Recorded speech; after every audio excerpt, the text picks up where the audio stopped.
Alright, let's try this again. Oops. Welcome to Minimax 20. My bad. I had this whole time I forgot to turn my mic finally back up. So we'll be continuing our Stormsword arc. Yeah, that's basically the intro you missed. And then me messing around with music. Alright. So there's that. Alright, let's do it, boys.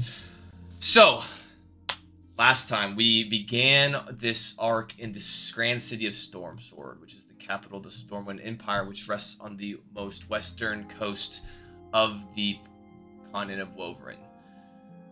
Our story followed two individuals. We had Thorg and Thistlewind. Thorg, you were tending to some individuals in a graveyard when you were given a letter by a courier to meet at an estate, at which point you wrapped up your graveyard tasks and made your way over there. Thistlewind, you as well received a letter while in between some of your work at the Carriage Transportation Service warehouse, at which point you then, upon request, then made your way to the Shobisk estate as well. Upon making your way, you guys met up about at the same time and made your way into the estate yard together, at which point you knocked on the door. You were met by one of the servant hands, and he led you up to the parlor where the Lord of the Manor, or the head of the house, where are my notes? Conrad Shobisk was in his parlor, at which point he then kind of went over some business dealings with y'all, and he agreed that, or he propositioned that if you Thorg, Thistlewind, and then a third individual who did not seem to want to stick around, if y'all went together under a contract, he would then divvy the bounty up that was on for this creature's head that had been ravaging the city, and then apparently had fled to the sewers. And a bounty had been put on this creature's head, and so he was like, hey, I'll give you some resources and funding if y'all wouldn't mind going out there and slaying this creature. And then you guys kind of read over the contract. He seemed a little bit on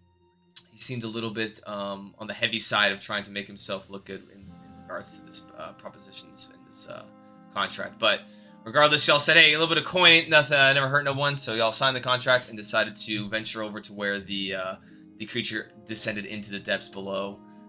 Prior to, y'all did a little bit of stocking up with some lanterns and some supplies, and then you embarked downward into the actual sewers itself.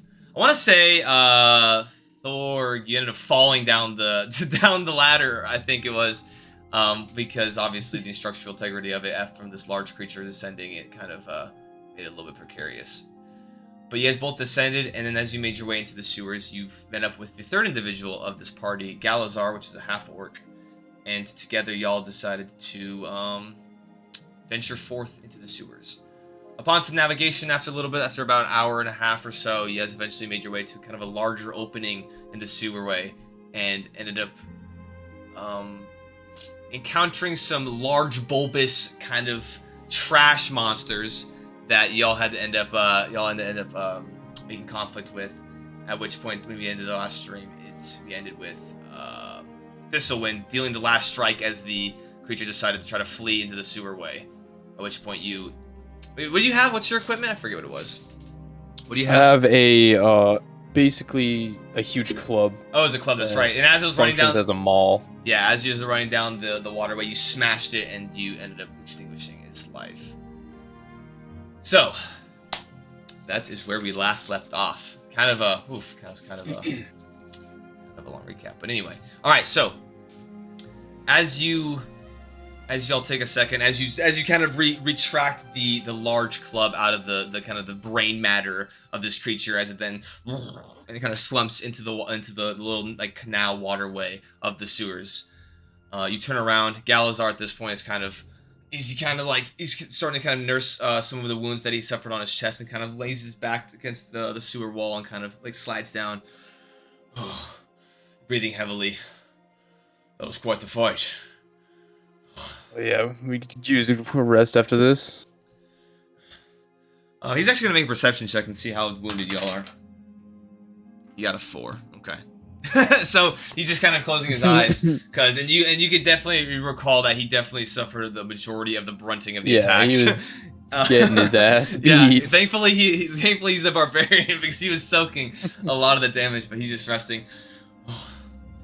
You kind of see him start to kind of reach over to his side and kind of fumble for one of his bags that's kind of like dangling over, or one of his pouches is dangling off to the side of his belt, and you see him start to pull out a health potion and kind of uncork it, and he's like, "Oh, what do you want to do? Do you want to take a quick break or take some potions and keep on trudging?" Or do you have any spares of magic that you could top us off on, or top us off with? Are you muted, Or Corey? you're muted. Corey, I can't hear you. I do, but I think There we go. I was like, I can't see. Okay, go ahead. I think a little bit of a rest would be better if you think we've got the time. Well, as far as I'm concerned, I don't think that old Chauvis gave us a time limit per se, so I don't see why that'd be an issue. As long as we got nothing coming from our backs, then I'm alright with camping here for a little bit. Yeah, that sounds good to me. All right. How long do y'all want to rest? Rest. Short rest is generally 45 minutes to an hour. So, but y'all can use your hit dice to replenish health if that's what you want to do. I feel like spending a full night down here is asking for trouble. Yeah, I don't know if I want to do that. I don't feel it kind of smells like shit, and I don't know if I want to. I mean, considering these creatures were prowling in the area, I don't know if I want to necessarily hang out down here any longer. Not much longer at all. I guess we just would be good. Lick our wounds and then keep on trudging. I think so.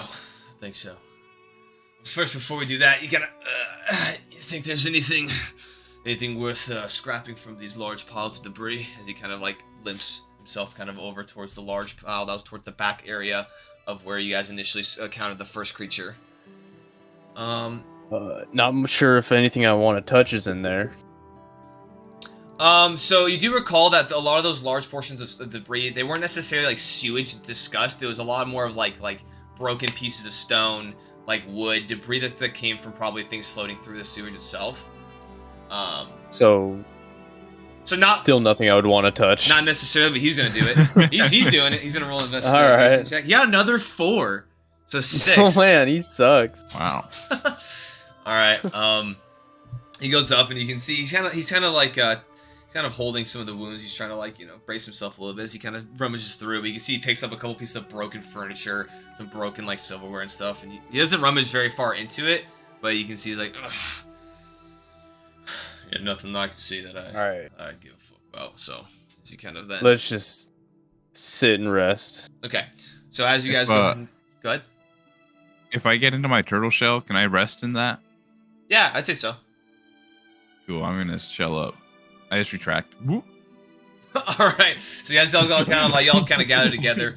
Galazar kind of undoes his backpack, kind of sets stuff to the side, and then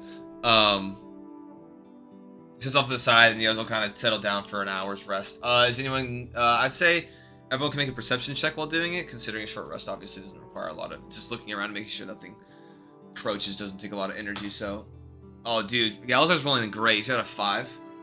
Oh no. Perception? Yeah, y'all can make perception checks to make sure. That's a 9. 9? I got 18. 18? Okay, all cool. Right. Someone did something. So throughout the short hour, y'all kind of just sit there, tend to your wounds, kind of eat a little bit of rations, and you hear this portion of this kind of open sewer space. There was the kind of running water off the little waterfall that you saw next to the ladder that goes up, kind of back into the larger chamber down the way. So you kind of hear the water just kind of trickling as it hits the pool and continues to move, and you can hear the water kind of flowing continually throughout the sewers and down deeper into the area. But an hour goes by and nothing seems to interrupt y'all. So, all right, roll y'all sit dice. He's gonna. Do we get to roll just like our full hit dice? Is that how that works? So you spend hit dice. You get to choose. So y'all level 6, right? Okay. So you can choose up to 60. I think you're a cleric, right? 68. So if you want to do 2d8 and see where you're at, then you can kind of just one by one do it, and as you do it, just take one away. And I want to say it's plus your con. It's plus your con, right? It's just. Oh, I think so. I want to say it is. So each d8 plus my constitution. Correct. Yeah. All right, 1 second. I forgot my phone, so I'm gonna grab it real quick. Okay.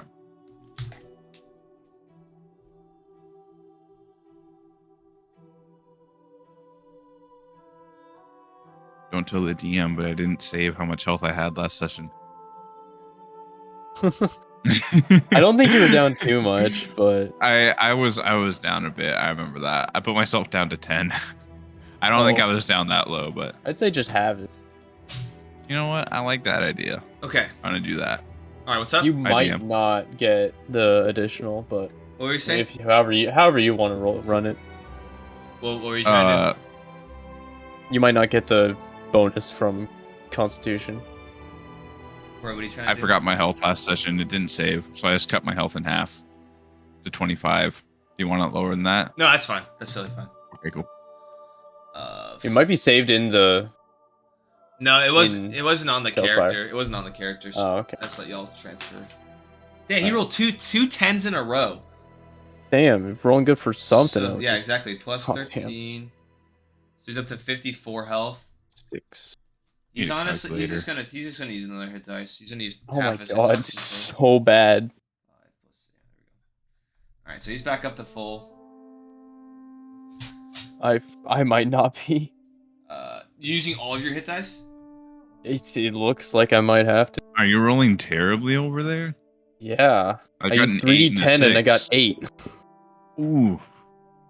You rolled 3d10 and got 8. Holy shit. Yeah. That sucks. I rolled sucks. 2d8 and got 14. He rolled Rough over there. 3d12 and got like 30. 6? Okay. I have 1d12 left of hit dice. After this, Ooh. I got 26 total health from it. How much health are you at, or how full do you look? How healthy does he look? I'm a little bit scratched, but Alright, not I'll too wait much then. wear past that. I'll let you. All right, cool. So as you guys kind of gather your things back up into your bags and kind of break your camp for the time being, y'all stand back up. And if you remember the pathway, anything else you guys want to do before you continue? As you guys kind of make your way because you guys were kind of towards the back portion where that first initial large pile of debris was, y'all make your way along the kind of left-hand side. You're gonna veer around the debris pile off to the left and continue down to the right. Because when you guys insert into it, the only pathway you can continue is right, and then straight, but straight obviously has that dead end. So, anything else you guys want to do before you continue into the sewers? Deeper into the sewers? Negative. I don't have much to gather. Y'all Let's keep on going. Y'all sure you don't want to search the debris piles for anything? Nope. I ain't touching Are that. y'all sure you I don't ain't want to touching continue? this shit covered. This I'm shit gonna covered go rocks. search. I'm gonna go search one of the debris piles over there. Ooh, Corey gets the cool magic item then. I want to reach in there as far as I can and see if there's anything. Which in one? there. Which one do you want to search? Honestly, if this was a main campaign, I wouldn't give a shit. But it's a one shot, and I kind of don't want you to miss anything. So That's where the monsters came out of, right? yeah, both of them. I want to search the second one. The one that the monster came to kind of flank you. Yeah, the flanker. All right, go ahead and make an investigation check. Investigation. 10 plus 11. 11. So as you kind of rummage around inside this is a fairly dense and compact pile of debris, but as you're looking around and searching inside of it, you kind of look towards the base, and you do manage to find what looks to be about 8 gold pieces and 6 silver pieces. Yeah, someone's day was ruined. when Hey, they Thorg, lost let's that get a to move the- on. to the mom. Dude, there's gold in this stuff. You should be looking in here. Hey, that's all I I do, don't- man. I don't think the god cares what we roll. There's just gonna be stuff. Oh, man. All right. What are you talking about? Sounds good. I'll make a move on. I'm coming. All right. Alright. All right. Yeah, as you kind of meet back up with the rest of the party, you continue on. You didn't roll high enough. Sorry. Damn it. All right. I tried. I wanted you to try at least. Okay. So as you guys continue on, I'm going to need either both of you to make, or actually, y'all can either designate 2 people in your party. So you can have Galazar or both of you, or one of you guys can roll with advantage on a survival check to continue to navigate the sewers to try to locate where this creature might have fled through. 2 of us make a Survival? survival check, or just one? Two of you can, or Galazar, or one can roll with advantage. Galazar does have proficiency in survival if you want him to do it, but up to y'all. It's your choice. But does he have any wisdom? 'Cause me too. Yeah, his wisdom's a little low, so. Nathan, what's your character's name? I didn't note it. Thistlewind? Thistlewind. Thistlewind. Thistlewind. I think you should proceed here. Let me do this for you. I'm gonna touch him. I'm gonna use guidance, which will give him a D4 to roll on top of any checks. Nice. He does. And isn't it lasts for a little bit, right? Guidance? No, it's only. I think it's for the next ability check. I think it's a duration. I'm editing something, but I can check real quick for you. I don't have its duration down. That might be enhance ability. I can Google it. Might be. I can do it right now. Hold on. Guidance. Faster. It is casting time 1 action, concentration up to 1 minute. You touch one willing creature once before the spell ends. Okay, yeah, the targeting roll a d4 and add the number roll. Nice. Okay. Also, if you don't have the spells 5e, and it looks like a little golden leaf on your phone, that thing has like every single spell and it's constantly updated. I definitely Oh recommend. yeah, if you don't have that, you're trolling. Yeah, Fine, I don't have that. I think you My do. notepad isn't sufficient. I think you should have it, Corey. I think you downloaded it forever ago. I do have it. Yeah. Not neat. There you go. Yep. So guidance, but yeah. So he imbues you, and good to go. Are you gonna roll with advantage then? This one. If I'm being offered advantage. Well, so they're gonna help you, which would give you advantage. Okay, then yeah. All right. Okay, they're gonna give you the help action. So do I roll the d4 twice as well? Or? No, you roll d20 twice. So you roll d20 twice. Add your modifier, and then add your d4 if you want to do that. That's a 19. 19 plus 2. 21. 21. Yes. So as you continue to navigate down the sewer ways, and you kind of veer. Oh, real quick, what's the marching order?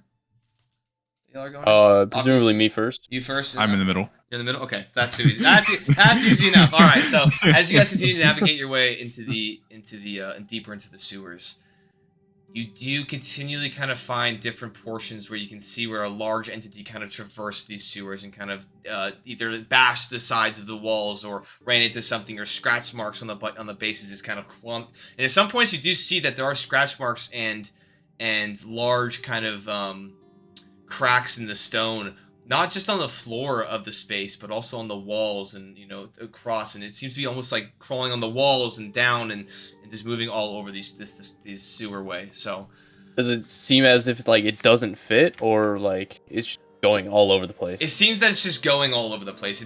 These sewers are fairly large. You can definitely see that it connects with some of the walls of the floor. It definitely seems to be very fairly heavy of a creature, but it does fit. It doesn't seem to have forced its way into anything, as of, at least in this first initial portion that you guys are navigating your way. Your mom. It's your mom in the sewers. So after about another 30 minutes go by, 45 minutes go by, you eventually follow the path, and it leads you to a chamber, a rectangular chamber.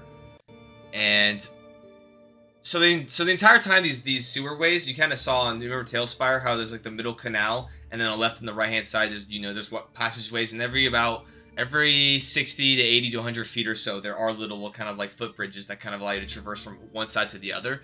As you guys were navigating on the right hand side, actually, if you were to hook, you'd be navigating on the left hand side. So on the left hand side, you guys make your way into this into an opening where there's a rectangular chamber. Off to the left hand side, you can see that the walkway does hook left and kind of follow the perimeter of the wall. However, it does get cut off by about 15 feet-ish up. You see that there is a sewer drain, and you can see that there's water kind of flowing out and kind of pouring, and it's then dropping about probably 20-25 feet into a pool beneath it, because in the center of this chamber it funnels into the large pool, and then from the pool to the right hand side of the chamber, to the right wall, it then flows underneath what appeared to have been another one of those walkways. However, it goes through a graded portion and then it continues down beneath where you guys can't really see it, if that makes sense. However, one of the biggest things about this room is that the little walkway, the little kind of footbridge, is destroyed, and it's kind of all the debris has kind of fallen into the sewer sewer kind of runoff below. And can we tell if there's a ladder down? Make a perception check. I as well. I also want to know if there's a ladder. I'm looking for a ladder. Okay. Perception, that is 12. Well, you can make a perception check too. Perception check. I got a 12. 12. So there does not seem to be any discernible ladder leading up, but as you guys make your way, as you enter into the chamber, there's another footbridge that kind of lets you cross over to the right hand side, which then hooks around to where this footbridge would have been had it not been destroyed. And as you guys, as a kind of a collective, cross this bridge over to the right hand side, hooked a little corner, and you're looking around, there does not seem to be a bridge down or anywhere else. It just seems that this that the pathway would have led on. However, something or someone has destroyed the footbridge at this point in time. I don't keep much on me, so I don't have a rope. Do you? Hold on. What did you say you guys rolled? Perception check? 12. 12? So as you both kind of at the same time, as you guys kind of traversed around this corner, and you're looking for this ladder, you both look down and you can see that there are somewhat dried portions of blood kind of splattered on the floor onto the side of the wall. And as you guys make your way to where the destroyed little footbridge would have went up, you can look down and you actually see, you kind of hear like a thump. You hear like a distant thump? Yeah, and you can kind of hear a dispersion of water. No, below. You can kind of hear a dispersion of water. And down below, you can kind of see what looks to be, with your dark vision and with your lanterns, you kind of hold them down. Who has dark vision, Starlight? Remind me real quick. Nobody. No, Nope. no, neither. Oh, neither of you. Galazar does have dark vision, but y'all's lanterns do. Y'all's lanterns do kind of. You can see what looks to be like a body, the back of a body, slumped down at the bottom of the waterway, as it kind of smacks, as the water kind of shifts it and kind of smacks it up against the back of this, or against this grate that leads the water kind of through and down deeper. And we can get to that, right? It's not across the bridge, or... So, hold on, let me change the music real quick. Okay. I just realized that ominous and creepy would probably fit this a little bit more. So as you look down, so the water level is about it's about like a 10-foot-ish, 12-ish foot drop from where you're standing. Oh. And yeah, so it's like directly beneath you, off to the side a little bit. You can kind of see that there's a little bit of like an archway, and you can see the body. It's a little bit obscured from the archway, but you can see that recessed underneath that is the grates and like the bars that are making so the water can pass through. But this body is just like as the water continues to brush against it and push it as it flows it's flowing from the pool down deeper into the sewers. And I might just not have a very good eye for this thing but is there like somewhere we can stand down there? No, the pool from a perception check, it looks like the water goes down. It looks pretty deep. Okay, it just goes down and then it's just a pool in this area. Right, so the pool is towards this. So here, think of it like this, right? So here, I'll visualize it with my hands, right? So you guys walked in this way, right? So here's the chamber. You guys walked in. Off to the left-hand side, there's like a little bit of a waterfall that kind of drops down, and then it kind of funnels into a large central kind of square pool. And then as you guys cross back over the bridge to the right-hand side, the pool kind of funnels then into the right-hand side of the chamber, at which point there would have been like a little footbridge to cross this little canal, but the canal then now being open because of because the bridge was destroyed, you can now see the little canal kind of funnels in, and now it flows to this grate and continues underneath where you can't see. In the wall, there's a wall facing off to the right-hand side of you. So it's a sealed chamber, and the pathway continues in front of you deeper into the sewers, but the traversing piece of the bridge being destroyed is what's stopping you from continuing. Oh, okay. If that makes sense. What Thistlewind, what do you think of that body down there? We both see it, right? Yeah, correct. You will see it. What do you think? Is it bigger than us or smaller than us? Like, is it just a normal sized body? It looks to be about like a normal sized, adult creature individual. You can't really see like what kind of like race or anything besides. It's just like the back is like floating up, but you can kind of discern based on the size and the shape of it. It looks to be like a regular sized humanoid, adult humanoid. And it's like intact. It's not like punctured or anything. I would say with not having dark vision and the light that's kind of being displayed, you can't really see the damage that's been to it. You just kind of see the back of it, kind of the body kind of shifting. Okay. I would like to use my magic awareness to see if there's anything magical about that or anything else. As about you that dead person. Yeah, as you kind of take a second to focus and you kind of close your eyes, kind of attune yourself and then open them back up, and you can kind of see the auras of like the magical things in the immediate vicinity. You look down into the water and nothing seems to come up. How much is the range of that? Assuming it's at least 30 feet.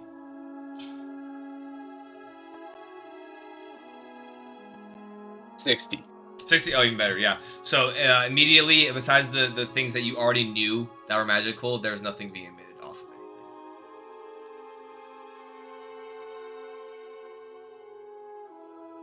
anything. So the gap, just to be clear, the gap's only about 12 to 15 feet across. It's not like a large chasm. It's just, it is obstructing your way, though. Oh, I can get it. I don't know about any of y'all. No, I don't know if I can Are get you fine over with there. swimming, Turtle Man? Well, it's a 10 foot drop down there, right? About, yeah. To the water. Yeah, I can swim, but I can't get up. I can't get up, right? I can jump down there, but I can't get out of the moat. From what y'all seen, you guys did not notice. So let me roll a perception check for Galazar. Natural 20. There we go. Someone see something down there here. we go. Finally. So on the far side of the pool, kind of towards across the way, and kind of hooked in a little bit of a corner, Galazar's like, actually over there are some rungs. Looks like to be a ladder, I think. It's across the pool, kind of towards. So here's the pool. It's like across from where y'all are to the left-hand side of it. Where we're trying to go is only like 15 feet across, though, right? Yeah, correct. And so it's it is like it does lead into the pool, so you can kind of see that if you were to fall into the pool or whatever, you could climb the ladder rungs out. However, I do not feel like doing that, so I'm just going to, as he kind of steps back, Galzer steps back, and then he's just gonna dead sprint the 15-20 feet across and make a vault to just traverse the gap by jumping. Which point, let's see, what does he need? Does he fuck it up? No, as he kind of long strides and then at the corner of where of the ledge, he plants his foot, jumps, and with a good probably 2 or 3 feet to spare, he and lands on the other side and kind of catches himself, and then it kind of turns around. That easy.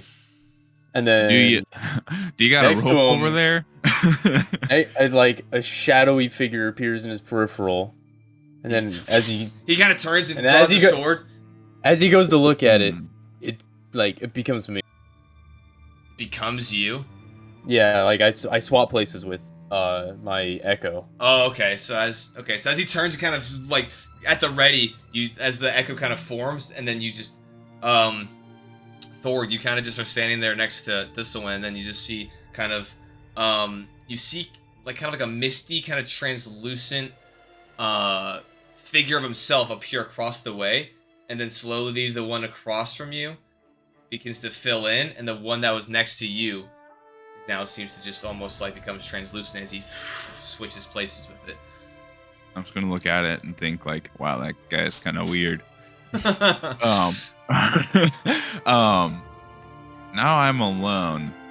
I got the same I do have a speed. rope. I do have a rope. I can come back. Do you have a rope? I do have a rope. Because I won't get lonely. And you do kind of the sewers for the most part has been kind of tame, especially now at this point. You guys have been down here for a little bit longer. The smell has not been too potent, but at this point, you're kind of, as you look down, you can smell that that the pool below is pretty pungent with some foul odor.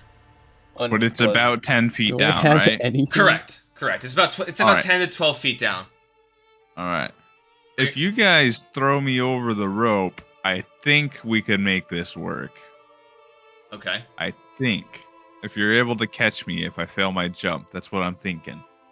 I mean, that sounds easy. Can you move that fast? I can move that fast. I have the same Alright. speed as a normal creature. Here, as you see, at this point, Galazar's already kind of pulled out his rope and kind of thrown one end of it back over to you. Do I catch it? I'm Yeah, gonna He gets try to it catch every time. Yeah, it's pretty simple. Cool. Just throws it over and Oh. you catch it. I'm gonna try to not have more than 10 feet of rope.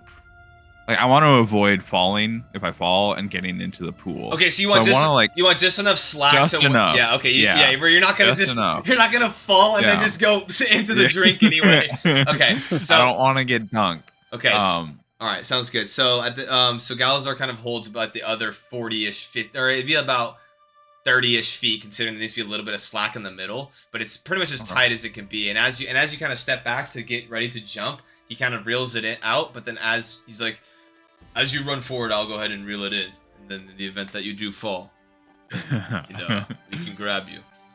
Sweet. So yeah, I just get a running start and I'm gonna jump. All right, make an athletics check.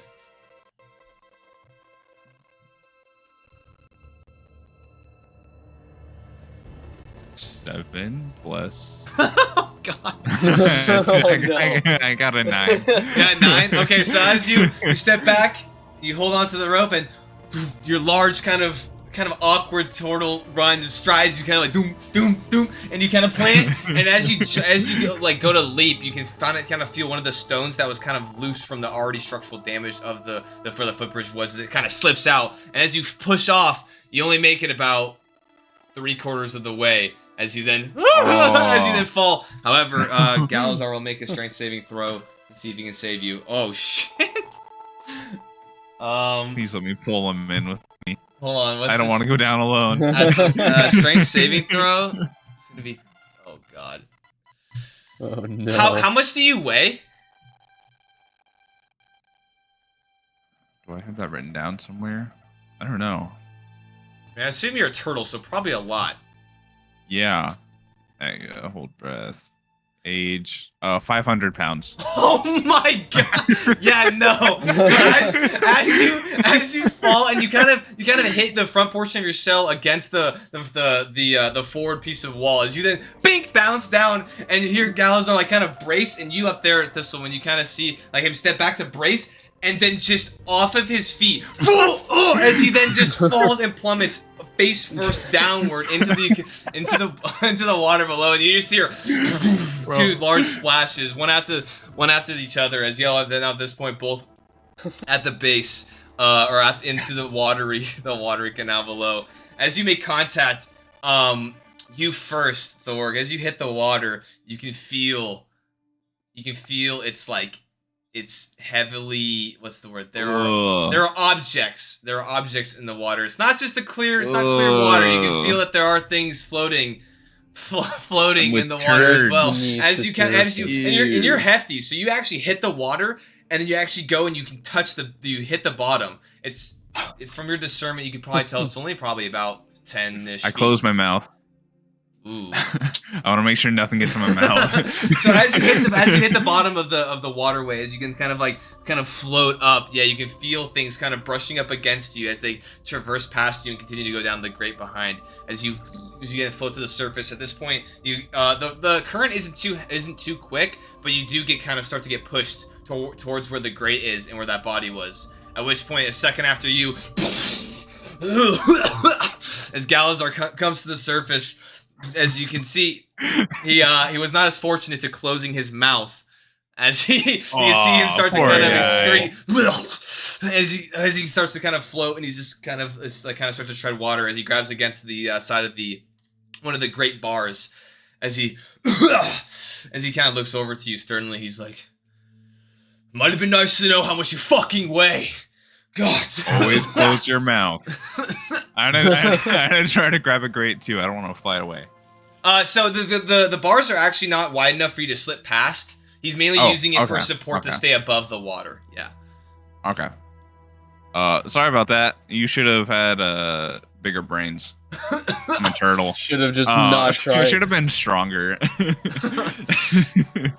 He would have made it without the. He wouldn't have made it even with rope. So yeah. It's on you. You're saying from above as you look down at both your compatriots in the water, just kind of like, shut up, Shadow Man. Yeah, it's not. We don't all have magic like you. All right, let's go. And as he kind of starts to swim as well, and you are being more aquatically,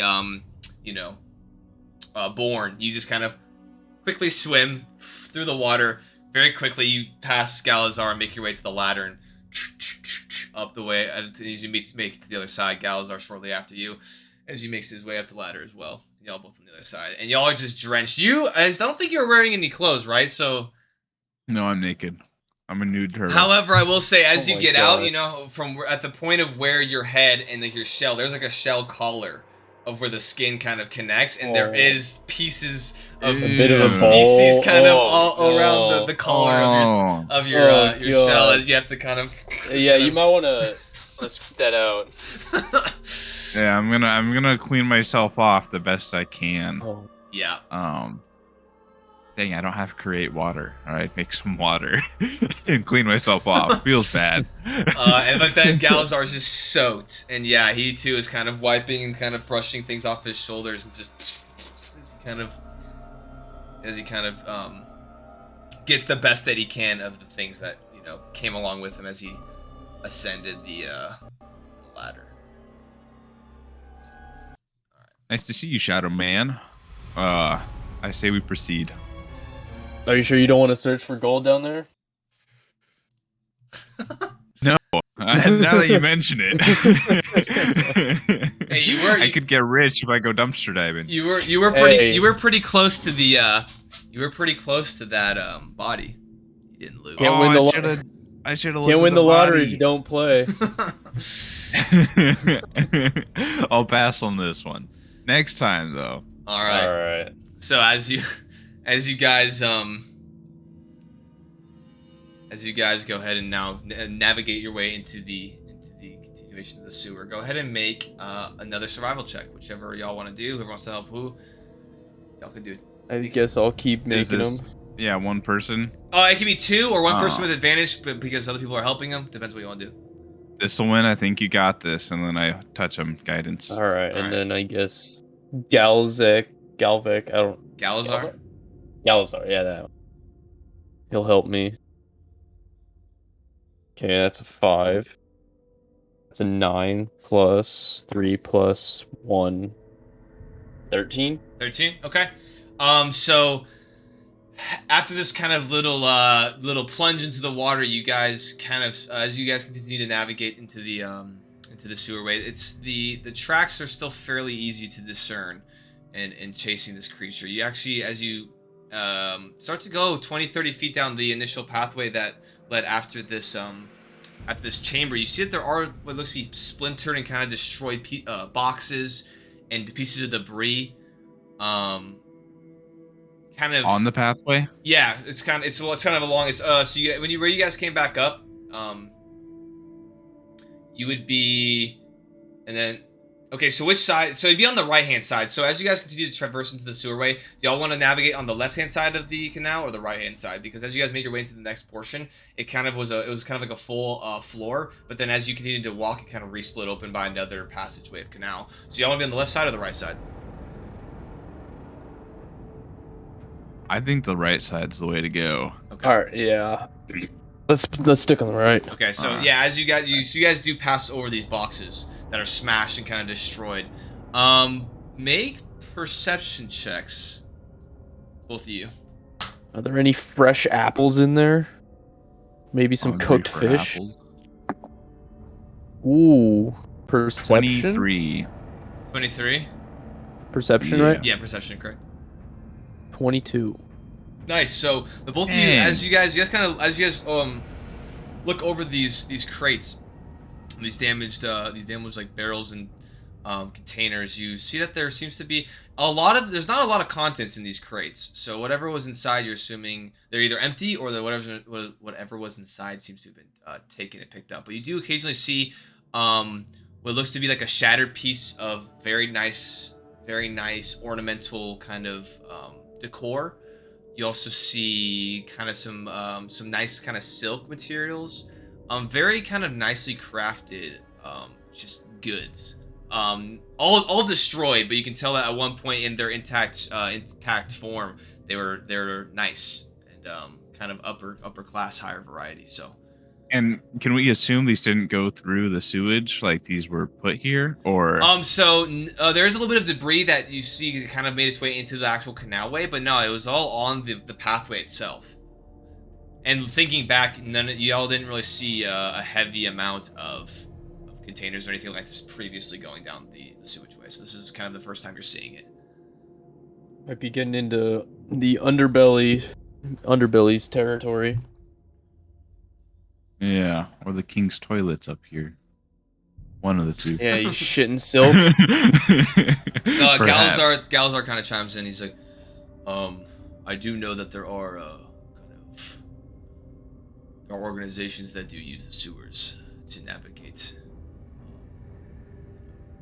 Yeah, do we want to Organization. potentially? Yeah. Can I open my ears and make like a perception check on sound, see if there's anything around us? Yeah, go ahead and make a perception check, man. Anything moving? Yeah, Cool. 100%.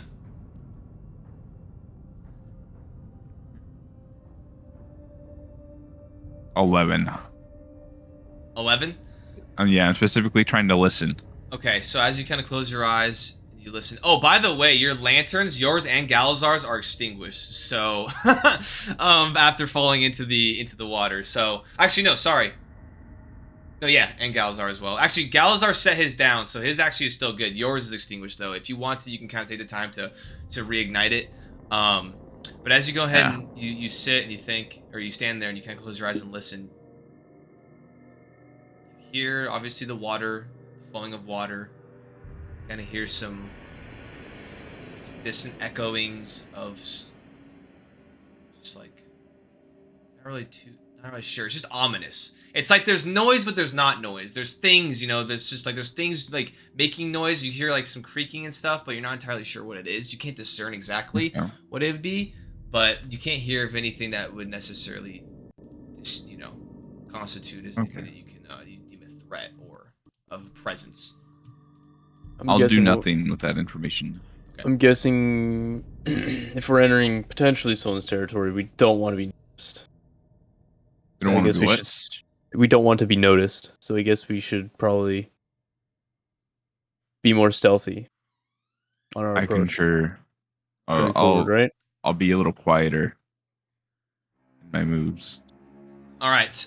So you. Yeah, we should probably be stealthier as we go forward. Are you extinguishing your flames, Galazar? I think we should probably do that as well. Yeah, and have you lead. Yes, you be our eyes. Yeah, I can see in the dark, so I will be the points for y'all. All right. So Wonderful. at this point, I will cast Pass Without Trace on us. Wait. So you actually hold on. So going forward, I think you already rolled your survival, but that was before you hit the boxes. So you made your way to the boxes, and so then yeah. So now Galazar's taking the head as y'all navigate forward. And so sorry, what'd you say? You're gonna do what? I'm gonna use Pass Without Trace on the group. Okay, so you're gonna cast Pass Without Trace. All right, that's plus 10 to everyone's stealth roll. So everyone roll stealth real quick. You guys navigate. Ooh, that was almost bad, but it's actually. I'm gonna cast guidance on myself. Okay. Sounds good. Galazar's stat block, he has plus 2 to stealth, so he has a 21 to stealth. I got 19. Oh. Nice. Oh wait, I got 17. Okay. And then... Yeah, I got a 17. 17 as well? Good thing for that plus Alright, 10. now, at this point, Galazar's Wait, is there roll. plus 10? Yeah. Yeah, it's plus 10. Oh, I got 27. That's Pass okay. Without Trace. That makes sense. Oh, I just broke a pencil. Alright, 27 for you, 20, and then Galazar actually got On his survival check, he got 16, which is pretty good. So, at this point, you guys kind of shift your marching order, you extinguish your flames, and you guys continue as Galazar can now kind of see in the dark with his dark vision. As you guys then now proceed down, kind of sticking more to the right-hand sides of these canals as you make your way down the pathway. I want both of you to make perception checks.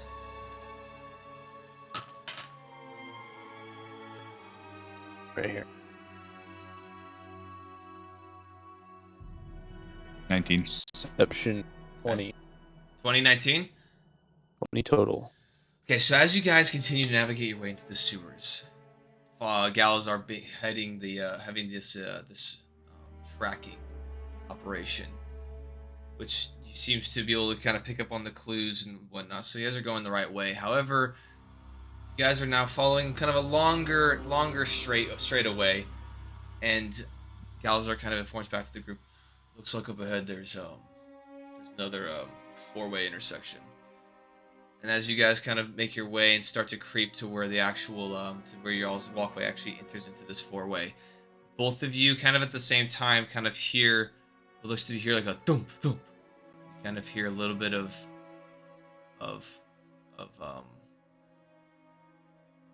kind of sounds like scraping or setting down of something. It's very faint from where you are, but you guys both pick up on it. It seems to be kind of echoing from the right chambers. Or sorry, the right-hand pathway. So as you guys get into this intersection, you're about 20, 30 feet from this intersection. It'd be towards like the right and deeper down that way. Did you guys hear that? No, I didn't hear anything. What is it? At which point Galazar kind There of... was a thump thump. It's kind of like a distant thumping, and I hear some scraping. I think there's someone close by, or some people up front ahead of us. I think is where it's coming from. Okay. All right. Well, what do you all want to do? Because it looks from here, it looks like here. Let's actually get to the intersection, and then we'll see what we want to do. Okay. You guys kind of Be quiet though. Proceed quietly. Yeah, y'all stealth checks with pass without trace as the shadows kind of envelop you guys. Stealth checks are still intact as you guys kind of whisper amongst each other. You guys make your way up to this four-way. At this point, it's interesting. So the water canal kind of makes its way, instead of entering into, because you kind of saw similar patterns of like a lot of these canals and waterways that kind of interact or kind of bisect these or kind of connect these large square rooms with like pools that then kind of either disperse and continue or drain. This one kind of connects. It's not a larger pool. It kind of connects towards the front portion. So as you guys are walking up this way, the water kind of connects right here, and then you can hear like it draining down beneath. At which point, this is for the first time in the cavern space that you guys have been. There's now solid floor everywhere you go at this intersection. So as you guys make your way and you kind of you're like 10-15 feet from the little bit of the kind of cliff or the ledge from where this little pool is, you can now see that the pathway to the right, to the left, and in front of you, at least Galazar is kind of informing you, it's all just flat. There's no longer a canal or a waterway. And off to the right, hand side, you see there's a kind of more of a narrow hallway as it shoots straight. And as you guys kind of peer around the corner, even those without dark vision, you can see towards the end of this hallway, you do see that there seems to be flickers of light. And as you guys have navigated a little bit closer, you kind of hear another thump, thump. You can kind of pick up the distant kind of like whispers off in the distance. Which way do we think the creature? So from what I can see, it looks like the creature went to the left, so opposite direction. So the sounds. So yeah, y'all are here. I guess I should put it like this. Y'all are here. Or sorry, y'all. Here's the square chamber. Y'all are kind of at this corner. There's a hallway that leads that way, and then there's a hallway that leads that way, leads up, and the kind of the scratch marks and whatnot kind of lead to the left this way. So it'd be across the way, and you'd be going that way. Well, interacting with people would be unnecessary complications. Yeah, but we don't want to, get snuck up on. I think where we're going is probably more dangerous than towards them. They don't want to come with us. You don't think they'll bother us? They'll hope they don't. I guess looking at them doesn't really change if they'll bother us later or not. So maybe we just leave them. Is anyone stealthy enough to make their way up there and investigate further? Or Absolutely. say absolutely not. Yeah, absolutely not. I mean, I feel like I could tiptoe, but I don't know if I want to risk it. All right. I mean, I don't particularly want to interact with them either. So, if neither of you are particularly stealthy, then I say we probably should just bisect this. If this place is how they make their money, then we're doing them a favor. Oh. Well, with that being said, do you think that if this creature is in their highway, then maybe they assist us in, eradicating this monster, or no? Well, certainly a possibility. But it could also prove, I don't know, it's kind of a risk. So. Yeah, they could. If they're friendly, that's awesome. But if they're not, They could deem us knowing too much. It's true. Immediately after. And I don't know about you, but I don't want to be smelling piss and shit for much longer if we can help it. Or dying in piss and shit. All right. Let's just keep going. All right. Yeah. So with that, y'all kind of veer to the left and cut your way across the intersection, stealthily, of course, as you guys then navigate. And Galazar leads you frontward into the continued unknown. All right. So it's about probably another. You guys probably need to go another 5-10 feet down the passageway. Do y'all want to reignite any lanterns, or do y'all want Galazar to continue fronting this survival check? The ones that I got were like bullseye lanterns. That's sure. It's true. So do you want to reignite that, or relight that, or do you want to just continue in the dark? This creature's probably gonna have the dark. He's probably gonna be able to see better than us, even without light. So, yeah, you know what I mean. So we probably could just light the lantern. Oh yeah. Okay. So all three of you light your lanterns? Are you guys okay with this? Yeah, I'm down. Yeah. I think that just me being able to see is probably not ideal in the event that we get ambushed or something else. At this point, we are more at a disadvantage than an advantage, so I think that's nuts. Yeah, he can see us, but we can't see him. I agree. Not like they could flank us with these tunnels. All right, Sorry, yeah. Light him back up. Is anyone helming the survival check, or is Galazar going to do it? I guess I will. All right. I'm gonna say you got this and cast guidance on him. You got it. You got it. King. Am I doing it with advantage or? You're doing it with advantage because you're being assisted, and then you have a D4. Yeah. Okay. And this. Ooh, okay. 13 plus 3, 16. 16. Okay. Yeah.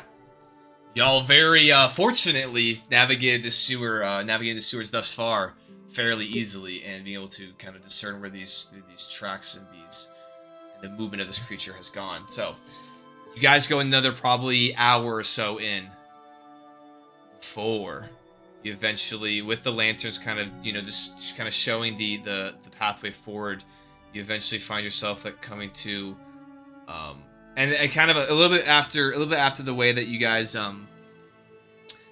kind of hit that intersection, the canal's kind of reinstated and continued along and kind of navigated with you guys as you traverse this. But at this point, you see that the canal kind of shoots straight in front of you, and then once again kind of pulls up, hits a drain, and descends. And in front of you can see across the way a dead end, or at least it would have been had the far wall not been smashed and pushed inward.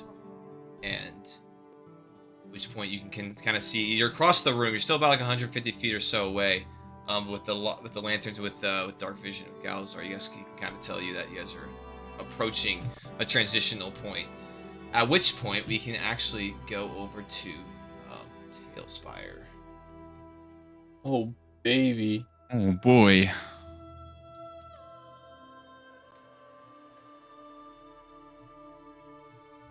Where am I going? Get out of mine. There we go. Maybe getting close, boys. Oh yeah. It's gonna be the battle of the century.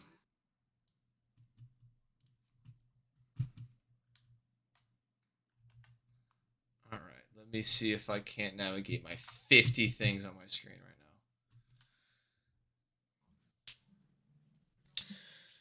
All right, hold on. It's loading. Do I have to re-invite you guys or no? No. I still It says have it waiting right on here. GM. Okay, perfect. That makes it easy. Welcome to Tailspire. Oh god, they're back. Oh god. All right, I'm loading in now. Brightness is 0. All right, so if y'all want to go ahead and come over here and place yourselves. How do you teleport, dude? I don't really know. LOL. Okay, there we are. Shift. Shift to teleport. Shift click, and you'll teleport to wherever you click after. All right, over here. Whoop. Y'all are now. Y'all said you all wanted to kind of skirt around the right-hand side. So Galzar's kind of towards the back.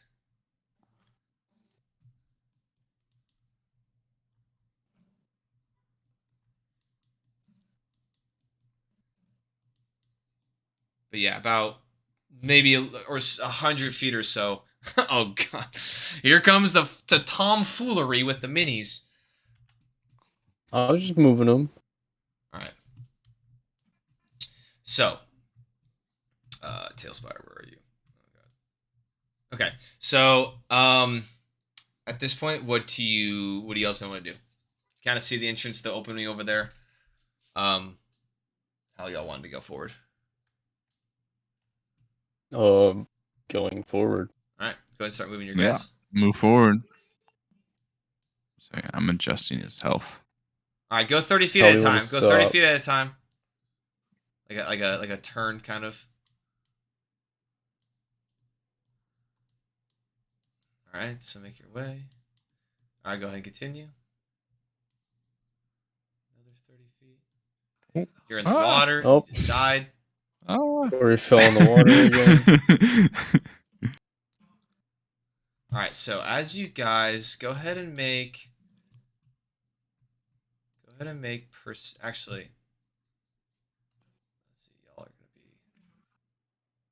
y'all gonna make your way up to the front of the here. Unless you guys want to do anything prior to, but I'm assuming y'all just want to steamroll kind of up to the front here. Yeah. How long has it been? How long has it been 1 second. since? What are you asking? Hey, yo, Jared. What's up? Yo. Can you hear me? Dad's here. Boys. Hey, what's up? Yellow. Good to see ya. He can't hear you guys, but Oh. Yo, nice. There he is. I see him. All right. That's awesome. Nice. All right. So Right. go ahead and everyone make perception checks. And then Corey, if you want to roll in here, you can. Yeah, there you go. Perfect. Yeah. I have +4, so 13. 13. What are we rolling one more time? Perception. Perception. Yep. 10. 10. Okay. So Thor, as you guys go ahead and make your way. Why are you so far back? Unless you want to be that far back. As you guys make your way to the entrance of this opening, right? You're kind of off to the left-hand side a little bit, and you can hear the ever so faint kind of just ever so Off? slightly. You can hear it off to the left-hand side of this where this door is. And only I heard it, right? Only you heard it, yeah. As you guys kind of all kind of brace before entering into this area, but you can, as you kind of raise your lantern and look over to the side here, you actually see. Where is it? There we go. You see off to the left-hand side a prone individual or a prone humanoid-looking shape off the left-hand side. I'm just gonna run over to him and like on the way, be like, guys, there's someone over here. Okay. He's hurt. So as you kind of clomper your way over there, you do kind of see laying kind of back up against the wall, kind of shoulders slumped over the front portion of his body, kind of arm in front of him. You guys see that he's like loosely holding what looks to be like a wound he might have suffered from like the stomach area, and you see him as he's just kind of the body. Actually, go ahead and make a medicine check for me real quick. I can do that. What's my medicine modifier? 9 plus 7, 16. 16. Yeah. So as you first initially run over there and kind of crouch, the body seems pretty still. At which point you go ahead I'm and gonna stabilize him. Okay. Are you gonna cast? Isn't it like? Isn't there like a just like spare the dying or something? Yes. Or are you gonna stabilize them just with like some medicine stuff? No, spare the dying. Yeah, spare the dying. Okay, perfect. So as you walk up and you kind of Yes, decompose. as you really quick kind of observe the body, you kind of kneel down, you rest your hands, you kind of lay your weapons off to the side, you rest your hands, and the kind of the divine radiant magic kind of emits from your hands as you lay him on his chest. At which point, as the magic kind of disperses from your fingers into the actual body, you can kind of then hear another like another breath inward. Okay, sweet. And he kind of exhales. Since he's stabilized at 0 hit points, I'm gonna cast Cure Wounds on him. Okay. Which will be 8 plus my spellcasting modifier. All right. I get full healing because of my cleric stuff. What's my modifier? It is. I haven't cast spells with this guy yet. I don't have it memorized. 7. 7 points of healing? 8 plus 7, so 15. 15 points of healing? Nice. Okay. All right. Nice. So as you then, after the it was kind of like, it wasn't as bright, it was kind of faint radial or radiant kind of energy flow through your fingertips. At this point, you then kind of like lift your hands back up, kind of real quick, kind of put them together, say a quick prayer, and then as you kind of shift them over and back up, you can see Thor or this one you can kind of see at this point now there's like bright or kind of yellowish magic and like an aura kind of coming off his hands as you then kind of then re-engage this time a little bit more forcefully, not harsh, but like kind of a little more force as you transfer the magic into this individual. As you then see it kind of disperse across his body, you can see there was like some cuts and scrapes across his face, and then you can see the hand that was covering kind of a large gash wound as at that point as it kind of like seems to close some of these wounds, and then you can kind of hear the breathing kind of breathe a little bit more normally instead of sharp and kind of. Is he conscious? Like is he there? After a second, you can kind of see his eyes kind of lull open. My boy, what happened? As he kind of takes a second to kind of get his bearings, as he kind of flickers his eyes, he then kind of looks up at you. Well, first he kind of starts at the base of your feet and then kind of looks, kind of like squints as he looks and makes eye contact with you.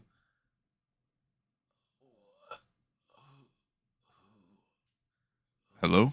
Are you there? He says, "Who are you?" exasperatedly. I am Thorg, a mighty man here to save your day.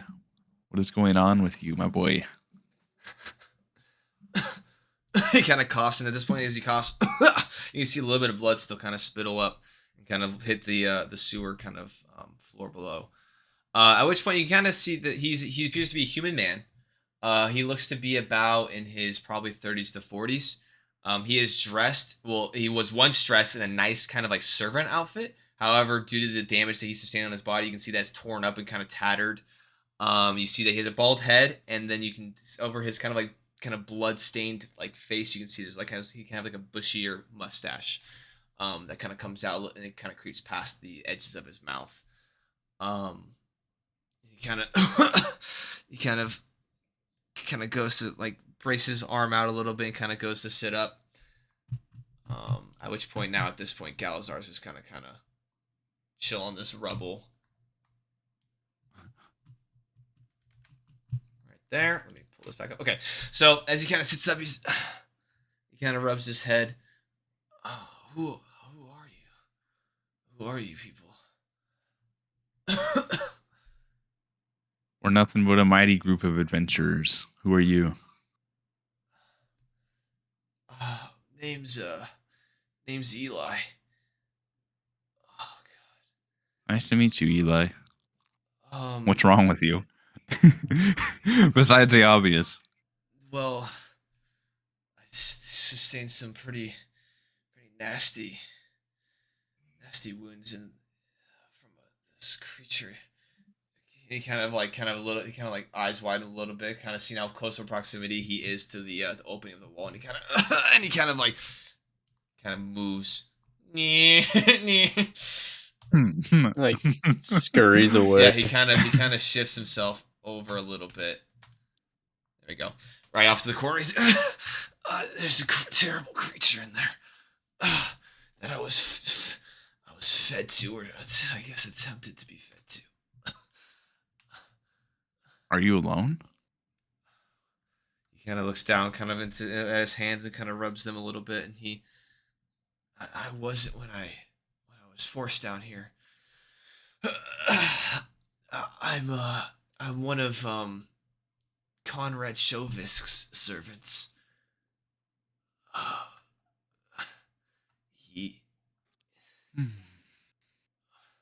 Who sent you down here? Strange man. Guys, if he got force fed to this monster, I have a feeling that could be the same people behind us. Who sent you? A strange man. Don't worry about it. Yeah, I'm on the other side still, just like peering in. Okay. I'm gonna turn Galazar's back to the party. Galazar's gonna go step forward, and he's gonna be like, Conrad sent us down here. Chauvisk. What are you doing? Thor? I'm gonna turn back to the party and be like, if he got force fed to the monster, that means there's people down here, like on the monster side. Yeah, he said he got force fed to the monster by a group of people. But I was kicked down here by Conrad himself. You see. Wait, what? Yeah, you see. I was one of his servants. Me and a group of there's 4, 5 others of us. And one day, when I was cleaning his parlor, I saw these documents. They were documents stating of a plan of summoning a creature for as a distraction or something to the town. It didn't make any sense, but I ended up telling a couple of my coworkers, some other servants for the Chauvisk estate. And at this point, he's kind of like fully, like kind of, he's almost like he attempts to kind of sit up, but then slumps back down. It's well, we were gonna go to the authorities, but it was one of the Carlos, that fucking bastard. One of the servants named Carlos. He turned us in. He told Chauvisk or Conrad, and next thing we knew, we were being forced down a cellar into the caverns below, and the creature lied beneath. The same creature, I think, that attacked the city, and the same creature that he kind of points kind of to where the opening is that rests a cave. He kind of like slumps over and kind of closes his eyes. I don't want to heal him anymore, but I should. He didn't take any damage. He'll be okay. I feel like we should keep him alive. He seems to have a lot of Like good for once knowledge. this is done. Yeah. Apparently this Conrad individual is not all he seems to be.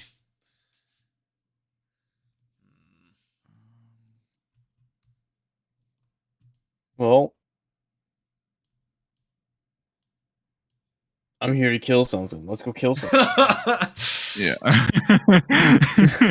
That sounds good to me. Galazar goes up and he does kind of check, and like you can see that Eli is still kind of struggled breathing, but he's still kind of slumped over, and he is still breathing. And then Galazar's like, "Well, you're not wrong. I mean, yes, if he summoned it, then damn, it's already here. So we might as well kill it and do some amount of good." That's true, I agree. And plus, at the end of the day, we're getting paid either way, whether it's for the city or from this douche. Just get paid, then expose his ass, and get paid again. Get paid twice. I like it. You know what? That sounds like a plan to me. At which point, as y'all you're convening a little bit. Are y'all convening here? Y'all kind of convene right here to kind of discuss things. Group huddle. Yes, in the middle of the entryway. Yeah, he kinda, with all of our lanterns on. Eli kind of then bolts back up as he spittles out some more blood, and he kind of at this point gets himself up to his feet, and he kind of stumbles. Oh, hold on, he's on his feet. He's on his feet. Yeah. Oh, he stumbles over. He's like, "Please, don't let me die down here." Oh shit! What the fuck? How do I deny an action? Oh damn! You just blast him. As he kind of please. Your best bet would probably just be to stay here. Don't let me die down here. As he kind of falls to a knee again, and kind of slumps back over. Oh, he kind of knocked on all fours prone. Don't, please. If you keep me alive, I'll testify. I'll do whatever. Just don't let me die down here in the shit and the piss. Not like this. I'm gonna cast life transference on him. Okay. I don't know what that is. Hold on, let me look it up. What? It's pretty good. I roll stealing 48. As hell. Nick, you take some of your health to minute. You take 48. Okay. So I take 20 damage and he gets 40 health. Oh shit. Okay. So yeah, I swear to God, if he's still hurt after this. I mean, to be okay, yeah. So at which point Our best way to help him was to kill this thing. So as you kind of kind of contrary to the radiant kind of bright light that you had earlier, or the bright kind of radiant energy earlier, you kind of now have like a darker. It's kind of like a yellowish, but also kind of hints of purple as you then touch yourself, kind of touch the middle of your chest, and you kind of like wince as you hear the pain surges through you, and then you kind of drag the energy out, and then kind of shift it in your hands, and then kind of push it down onto Eli. As he then at this point, as you kind of impact his chest with it, he kind of sits up. Oh wow. As he kind of sits up. How do you feel now? Oh wow. What did you do? You can see his breathing is now returned to normal, and he's pretty like a lot of the wounds now you can see it's already kind of quickly scarred over, and the blood is kind of smeared across his clothes and his face, but he definitely oh wow. Thank you, turtle man. Oh, Thorg, sorry. You're a miracle worker. I quite literally gave you a piece of my heart, so I'm gonna need you to stay with us, okay? Can you fight? No, I definitely, I'm no fighter. I was a servant for the Chauvis. So fuck Thorg. No. I think it's proven that he can take some damage. So Wait, no, wait, He's on our side. No, I don't. I can't go back in there. I'm not a fighter. No. No, you're coming back in. No, You're coming not, back in. No, I'm gonna keep you alive. He tries to run. You don't want to see what's in these tunnels. I chase after him. I chase after him, and I'm going to bear hug. I'm gonna jump and bear hug on him. Okay, make an athletics check. As soon as I catch up, Make an athletics check against him. Against his. Oh no! Damn, he rolled an 18. Oh, what's my athletics modifier? -2. +2. I got a 20. Oh shit! As he's like, as he runs, you kind of you quickly run after him and jump and you big bear hug tackle him and you fall into the ground, both of you, right here. Can I edit? Can I grab your guy? Okay, yeah. As you kind of bear hug tackle him over, he's like, no, as he kind of scrapes out. I think it's at the floor. He's like, don't make me go back in there. Anything but that, no. You don't want to know what's in these sewers. Trust me. If you run away, you will die. If you stay with me, you will also die. But I will bring you back to life, and that is what you want. You are going to stay with me. No, make a persuasion check. Actually, making it. You can choose between persuasion or intimidation. Let me think really quick. Intimidation. Oh my! I'm gonna persuade him. Okay. I got a 14. 14. I'm gonna roll against this. All right. No, he's just no. That sounds even worse. No, I'd rather run back into the sewers than face that creature again. He's actually gonna make an attempt to break your grapple. He rolled a 4. I weigh 500 pounds. Okay. He rolled a 4. Roll. Roll. Okay, and 14 plus something. Okay. Yeah. You managed to maintain it. He's trying to scurry away as he's. At this point, he's starting to kind of get loud. He's like, no. At this point, he was initially kind of like, like a normal talk, like a normal voice, but now he's starting to kind of get frantic and start to raise his voice. At which point, Galazar's going to come over here and kind of, as you're kind of on top of him, go over to him and then grabs some of the rope and he just like gags him with it, ties around his head. No! You can see he's like full crying at this point, and he just like. This is for your own good. Take it. As he goes limp in your grasp at this point, just too exhausted from his previous wounds to be able to do anything. I'm gonna. We just leave him here. Is he quiet now? We'll pick him back up when we get back. You can hear him like crying. I'm gonna hand him a light crossbow with. I think I have 20 bolts. I don't have it written down. Oh my god!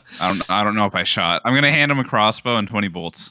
Okay, you hand it to him, but like it's more like setting it on the floor because he's just kind of like head down, like on the floor, like crying, sobbing. And the rope, there's like remaining rope, right? Like so he's gagged and then it was like so we can. It's a leash. No, it was more like it's like immediately over his mouth, behind his head. It's like probably we're not taking him with us. It's probably like 3 feet. Yeah, what are you doing this whole time, Thistlewind? I'm just kind of standing there, flabbergasted. Hey, he will die if he runs back. Hey, your character's pretty accurate, bro. Your character's like staff. Like what? He's like. What? Then if you worry about him running, bind him up. Leave him here. We'll come back and pick him up once we kill it. I'm happy with that. Let's bind him and tie him to something. Okay. Some heavy rocks. All right. Yeah. There's some debris. There's like a shit ton of debris. Or you. Okay. All right. Go ahead. Okay. So. So at this point, Galazar's like, I feel like you would have just stayed. Had you not been so forceful with your approach. But yeah. Or you're. I think the first thing you did was run. I healed him and you ran. You did tell him that you were either gonna die either way. So we could have just told him to sit here. Yeah, that was on me. If you sit here, you'll be fine. He's like crying. He's like kind of like sniffling. He's like, and then at this point, Galazar kind of kneels, undoes the gag. He's like, I'll just stay here. Just don't bring me back in there. I'll sit in the corner. I'll wait. Stay here. Just say, you take this crossbow. If anything comes, shoot at it. Okay. Yeah, that's easy enough. That's okay. Yeah. There we go. All right. There we go. Probably stay on the inside corner. Yeah, I'm just he kind of like shuffles There are his way. people. There are people back up. They Yeah. Oh, I just hit him. probably some CD folk. There we go. Said, I'm just gonna. He kind of like gets up and then grabs the crossbow and kind of grabs a little sling attached and just kind of goes over to the corner and just kind of sits down, kind of like in like a fetal position. Crossbow kind of over his. You can kind of see it's like in front of him, and he's just like, it's not even loaded. He didn't even load it. He's just sitting there with it like.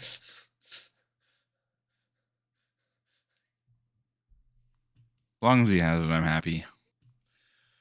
As long as he's happy that he has it. All right, I guess that's after that little scenario. Now, before going into this, what is our plan?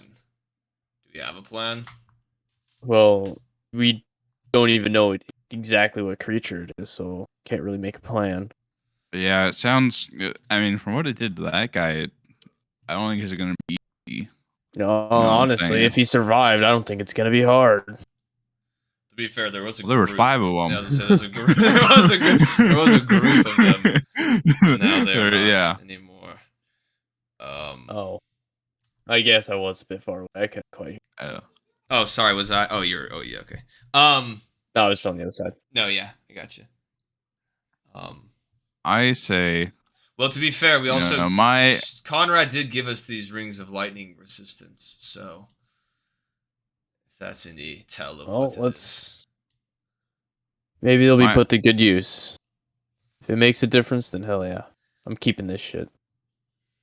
All right. My shell can take a hit or two, so maybe I can go in there in front of you guys and take any blows. But before we go in, I'm gonna cast Cure Wounds on myself. Okay. Sounds good. Oh shit! There's a dice right here. Was that it? 6 Was that a D8? plus Like 7. Is that a D8? It was a D8. Oh, okay, cool. All right. Real quick, I do have to use the bathroom, so if y'all want to formulate any additional plans, just stand by for 2 seconds. I'll be right back. All right. All right. And then we can get this show on the road.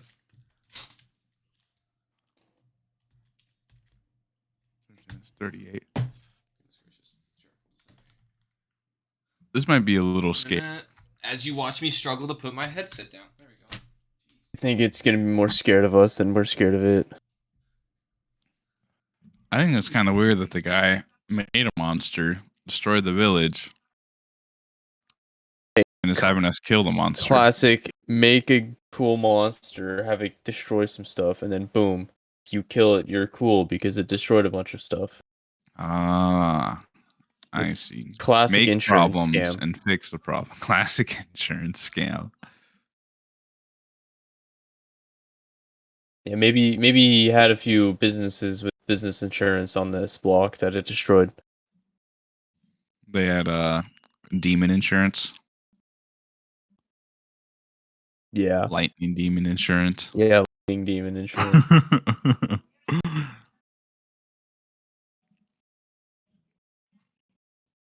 I mean, better to have and not need it. That's true.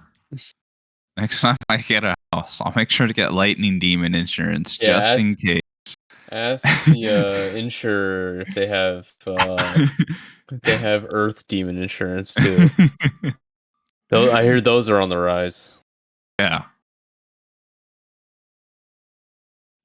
Just hate when I lose my house to an earth demon. Yeah. A touch of your shadow with hand can siphon. Takes 3d6.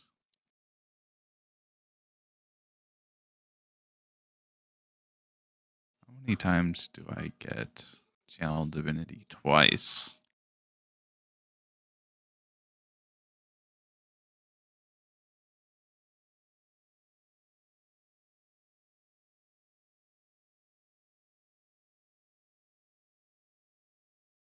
Vulnerability means double damage, right? All right. Yes. I'm back. Sweet. Welcome back. All right. So, are you proceeding? What are we doing? I'll march in first. All right. No.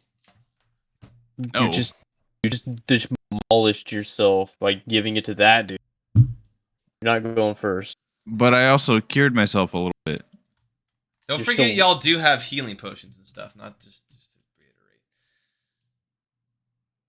If y'all, I thought about drinking it, but Oh yeah. I don't want to yet.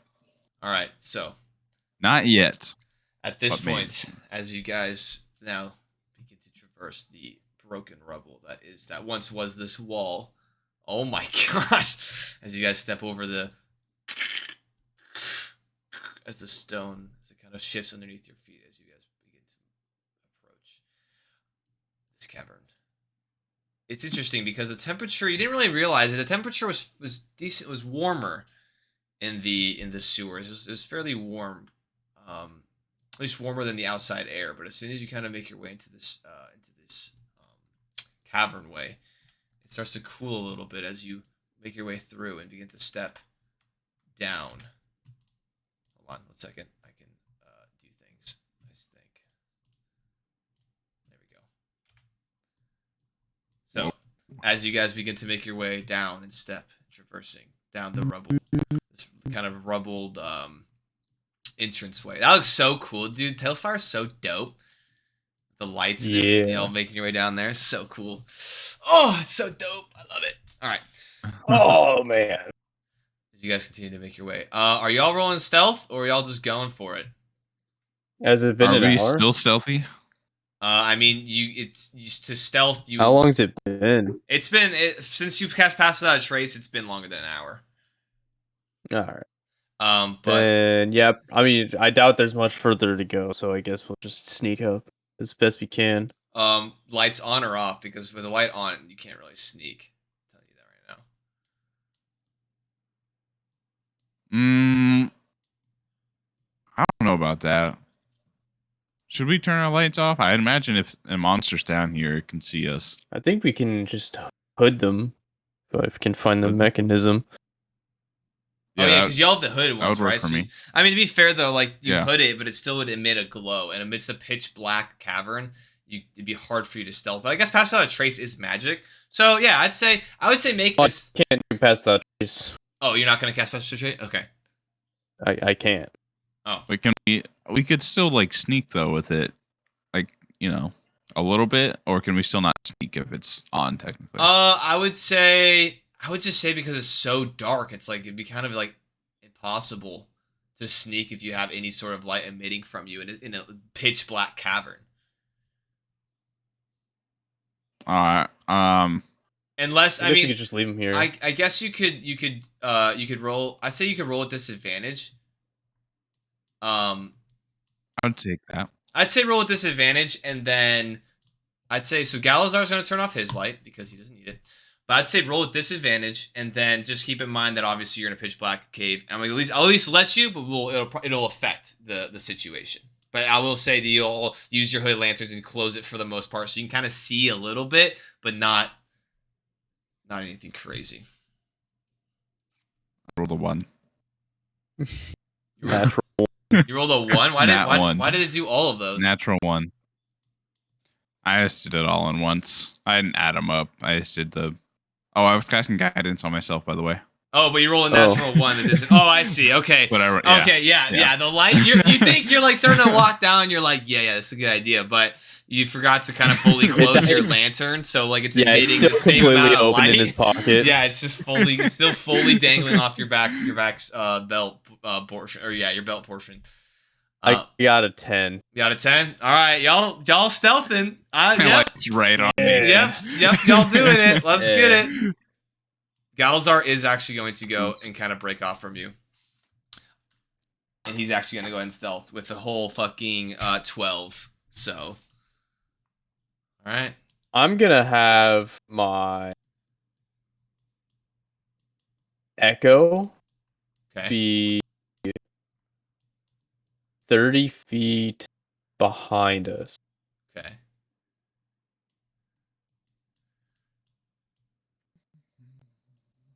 So as you continue to progress, everyone make perception checks. Going to perceive. Ooh. 18. Natural 1. Ooh, Galazar got 18. 18. You got natural 1, and then what'd you get? Thor? 18. 18 as well. All right, so you and Galazar, as you guys are beginning to approach the rounding of this corner, you do kind of from farther within the cavern, you do start to hear the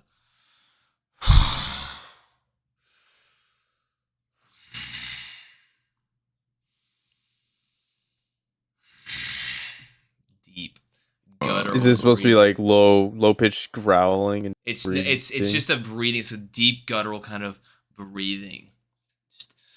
Okay, it's not really picking up. Like that. There we go. There we go. I hear that.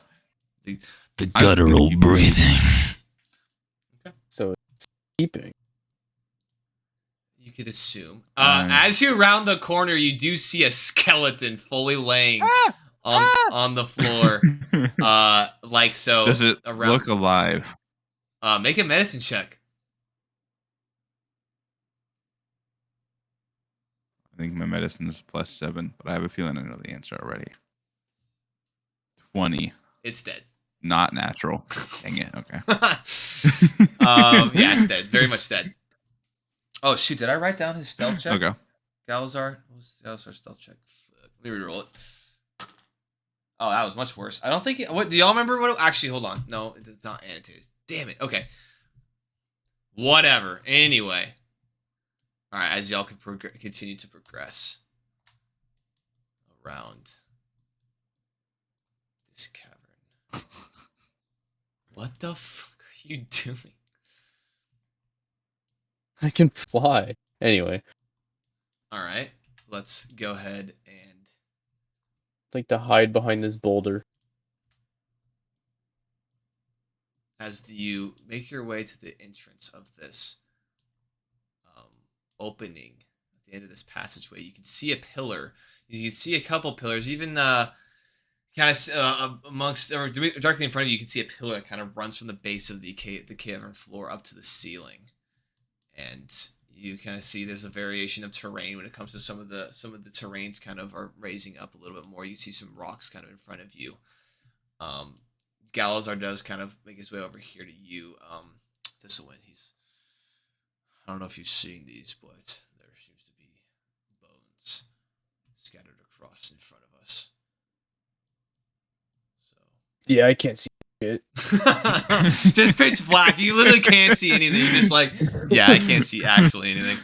As you, bones. as you- Sure thing, buddy. as you hear the Even louder now? no. Well, yes, Yeah, now it's in your louder as ear. we get as you get closer to proximity. It is definitely louder. Real quick, let me check real quick on something. Okay. So,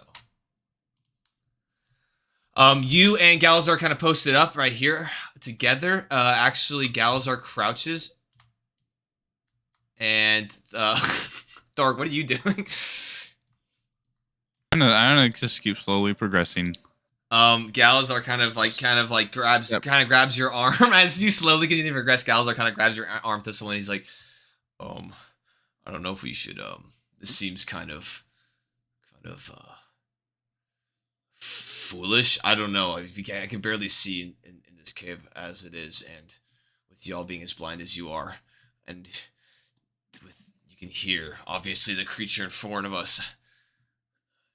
And as he kind of looks past Thistlewind to look at Thorg's like stay kind of like half crouched, just lantern bright as fuck behind you. Fuck. Perhaps we should just turn on our lanterns. At this point, we might as well. What's around us? I think. I have a Perhaps feeling we we're gonna should get turn jump-scared. off our lanterns. Wait. Whose lantern is on? You look down and you see that your lantern is just fucking bright, bright my as bad. hell. I think it's a little I too quickly late. turn off my lantern. As you quickly turn There off you your go. lantern, Maybe we should turn all of our lanterns as on. you quickly turn off your lantern, you hear. Is anyone? Okay, you hear. Gosh, Gondin. Does anyone speak Draconic? I don't think so. No. Oh. No, and the Galazar does not either. As you hear Dongan in as you kind of hear this guttural kind of. I hope I'm not blasting the speakers. Sharky, am I blasting out the audio on the stream? If I am, sorry, I won't do this. I won't go that close to the mic. Let me know. But you hear this deep guttural kind of articulation of. It sounds like words, but also just like throat noises, and you hear. As it kind of you hear shifting deeper into the cave as it starts to move.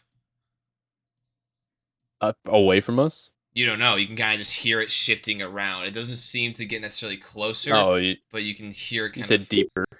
Oh, okay, never mind. Yeah. Sorry, it just shifts around into the cavern space. Okay. But after you hear like a, you don't hear it anymore. I'm very confident we should turn our lanterns on. I'm gonna turn on my lantern. Okay, yeah, I agree with that. as you guys turn on your lantern and you start to, I want to say a hooded lantern is how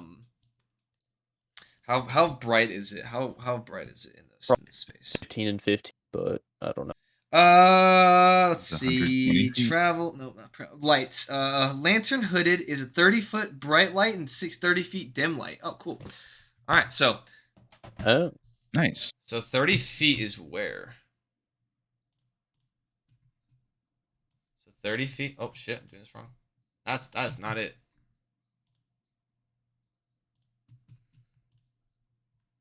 Okay, so 30 feet would have been like right. Oh, when you lower the hood, it reduces it to a 5-foot radius. Oh really? That's good to know for if we ever have hooded lanterns again. Yeah, that's good. That's a cool mechanic actually. Like we just did. Oh, lowered hood. Yeah, but it's 5-foot dim light. I mean, to be fair though, you rolled a nat 1, so you kind of left your shit on. Yeah. But yeah. Yeah. Yeah. All right. So, but you don't hear it anymore as you turn on the lanterns. What are y'all doing?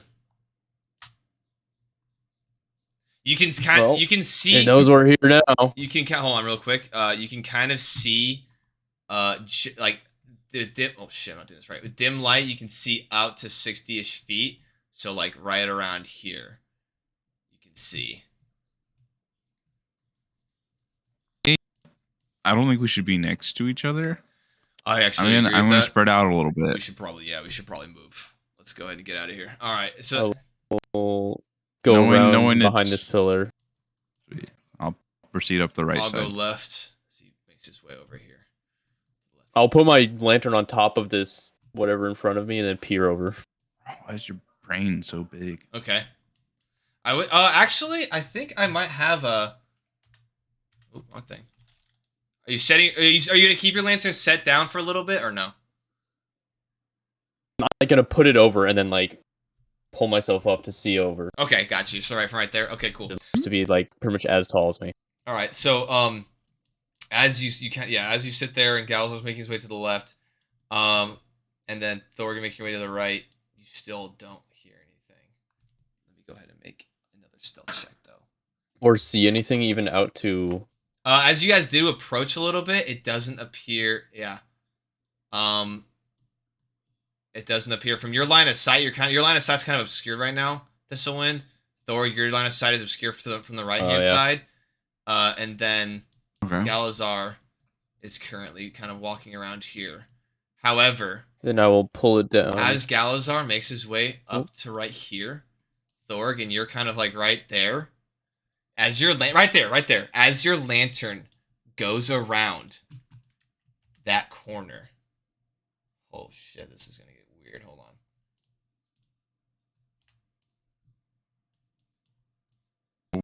on. fuck? Big crocolisk. Bro. But So it's not a Is it's not so it's not a crocodile. It's not actually a crocodile. I'll send you a photo of what it is because I didn't have a mini. I didn't have a mini, but I'll send you a photo in the Discord, and then I'll describe. Not a crocodile. I'll kind of describe. It's Mothman. Discord real quick. Shit, hold on. It's gonna be kind of sideways, my bad, but y'all can adjust. Oh fuck! Why does it have so many legs? Centipede looking ass. Hold on, let me get the music going before I continue this. Hold on, pause for effect. oh, Pause for effect. I see some lightning in that mouth. Yo, what? And I was thinking it was just gonna be a dragon. Hold on, it's not flaming. I didn't kill the Oh, dragon. Get out. What the heck? That looks like what I would expect a sewer dragon to look like. As Thor, you're walking and you're creeping up, you all of a sudden see this long head kind of almost peer out of the front as it kind of is shifting its way on its stomach as it peers like right here as it makes its way. I don't know what's happening. As it kind of makes its way to the front here, and you just hear as you see the arc of lightning streaking in its mouth. As all of a sudden you as it shoots this arc of lightning directly across, straight at Galazar as it shoots this lightning beam. Actually, hold on. How far is it? I don't know if it can actually hit him. Oh, so it's not shooting at me? It doesn't see me? No, it didn't see you at the moment. Oh. Hold on. It would have adjusted for this though. So one sec. Let me see where exactly it'd have to go. Okay, just kidding. So as you were rounding the corner, I retract what I said. I thought it was much longer. It actually, you just see like a glinting of light, like glinting of a body, of a large kind of bluish gray body zoom past you, post up right here, kind of right in front of. Chomps my head off. No. Yeah, it's gonna go right here, and it's just gonna, as it's scurrying across the floor, very just slithery and just as it weaves its way across the floor with this multiple legs, and its body, it's kind of coiled at the moment, but it shoots back. Its body is fairly long as it kind of coils around. It's like 20-foot long, 30-foot long body as it kind of shifts around. And yeah, it's gonna go ahead and make its lightning breath at Galazar, as Galazar was just kind of like, as he turns, oh fuck, as it shoots its lightning at Galazar, he needs to make a dexterity saving throw, which will be, he has advantage because he has danger sense. It's a natural 1. So he's going to take 12d10 damage. Oh, he's just dead, isn't he? Actually, you know what? I'm just gonna roll 12d10 on my phone. You tell me you don't have 12d10? Not readily available, no. 12d10, 1, 2, 3, 4, 5, 6, 7, 8, 9, 10, 11, 12. He takes 67 points of lightning damage. However, that is reduced to half because you guys do have lightning protection rings. So lightning resistance. So 67 halved. 67 divided by 2. That's a lot of damage. It's gonna be 33 points of damage against him. 60 minus 33 is gonna be 20. He's at 27 points of health.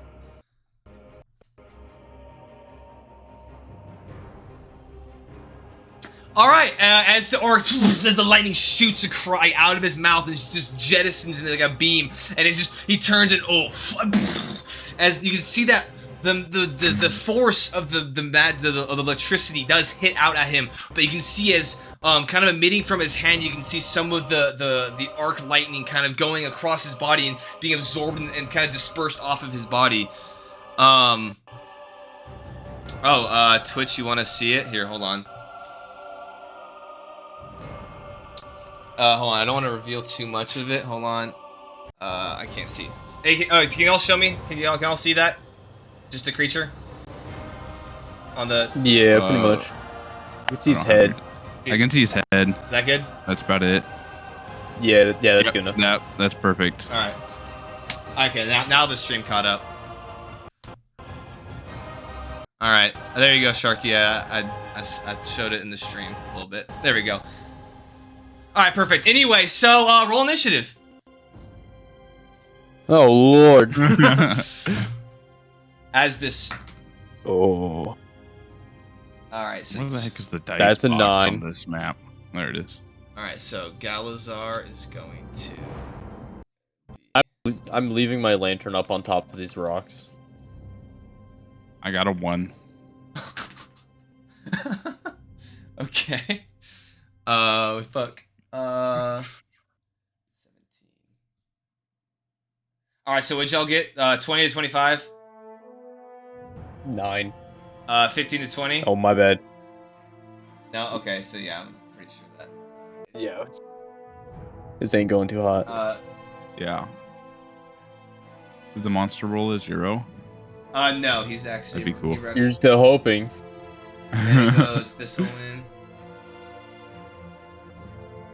What'd you get, Corey? 1. Oh, Alright. Natural 1. Corey. Alright, come on. so with I know. that, it's going to be top of the first round. With this combat, it's going to be his turn again. Or the creature's turn, rather. And he's going to roll. Quick. Alright, so he does get his lightning breath back. That sucks. Okay, that rip bozo rolled and smoked. Let's see. He is going to, at this point, after doing that, how much movement does he have? 50 feet. Alright. He's actually going to It flee. has like 50 feet. He's going to actually flee over here to kind of back more into the cave. And he is going to turn. And he is going to... He is going as he and kind of recoils his mouth as the electricity kind of sprays out, and Galzer kind of recoils and braces himself. You see, you at this point, hold on.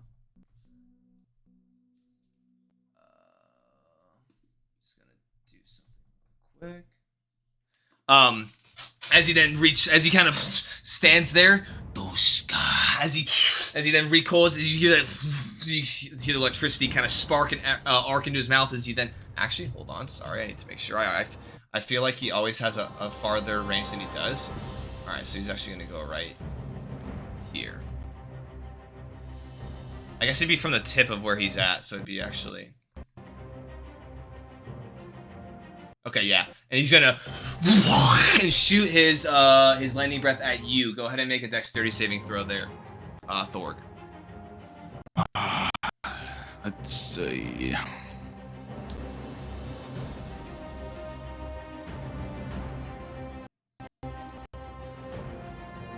Two. 2? Alright. 2. 3 minus 1. Oh, God. Okay.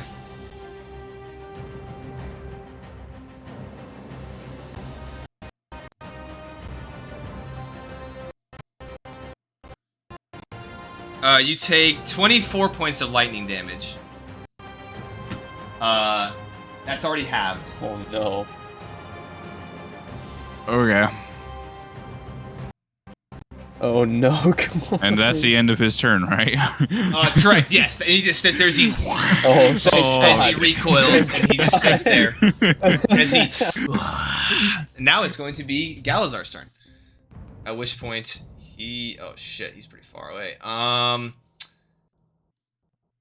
He's actually going to, real quick, he's going to throw his light away from him since he can see in dim light.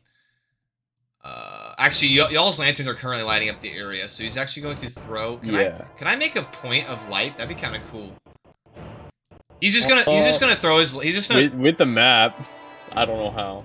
I don't know how either, but that's okay. I'll just say that right now for the area that's being currently fought, it's lit up. So, with that though, he is going to set his lantern down off to the side, and he's going to sprint over here with this 30 feet of movement. He is going to pop a greater healing potion.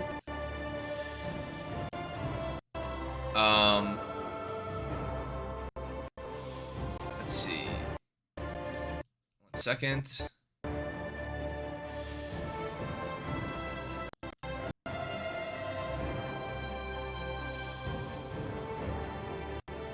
Holding, holding, holding. Sorry, 1 second. I have to put something up here.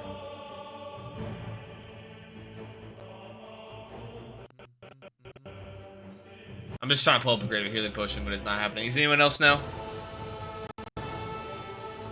Like ND10, Just had that. right? Yeah, no. I can pull it up. Greater healing. Yeah. Mine's 44 4d4 plus plus 4. Hey. I just 44 plus 4? Okay. Yeah. Alright, so he's getting 3, I have too many bonus actions. 3, 7, 7, 10. You actually rolled really good. 10, 12, and then plus 4 you said, so 16 points. He heals 16 points. Is drinking a bonus action? It is a bonus action, correct? Yes, I would not fuck you guys over. Drinking a potion for administering a potion is different, but drinking one yourself, it is only take a bonus action. Cool. Hold on, let me go and annotate his regular and his greater. How many he's taken? He has 3 of each. He took the greater one. He's now healing back up, at which point he is now going to, he already moved, majority of his movement. He is going to take the dash action and move another 30 feet to... Is there fog? What's up? I don't know where he went. Oh, there he is. Alright. So there is that. Now it's going to be... Thistlewood's turn. You're up. Okay.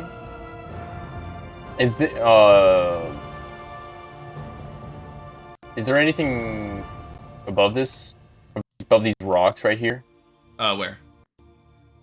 Is there anything above it? Right Like, here. like there's just a ceiling. The ceiling is about... Well, is this like how high these go? Oh, no, yeah. These rocks are as high as they go, correct. Okay. The things that go up are the pillars. That's generally anything that's above. I will move my echo 30 feet there. And then I will move here, and then I would like to get on top. Okay, go ahead and make an athletics check real quick. So just climb up there real quick. Athletics. Oh, and then, sorry, retroactively, Galazar is going to rage. Nice. I'm okay with that. He's not going to get hit by anything, but I guess he can rage. Yeah, but as long as he hits something, yeah. he should be fine. Alright, what are you doing? Yeah. Oh, what'd you hit? Athletics. Yeah, go ahead. Athletics, I got a 10. 10, that's enough. Like, it's literally just like a hop up, so yeah, you're good. Well, moving on up. And then, what else would you like to do? Actually, with my bonus action, I'd like to just resummon my, Echo. Okay. Why is he so high up? How far can you summon him away from you? 15 feet. Okay. I can move him too if you want. So, like, yeah, that's about right there is good. Actually, on my side of the rock. Okay, you want him like right here? Like right. No, I was seeing things weirdly, like right here. Okay. Perfect. Anything else you have to do?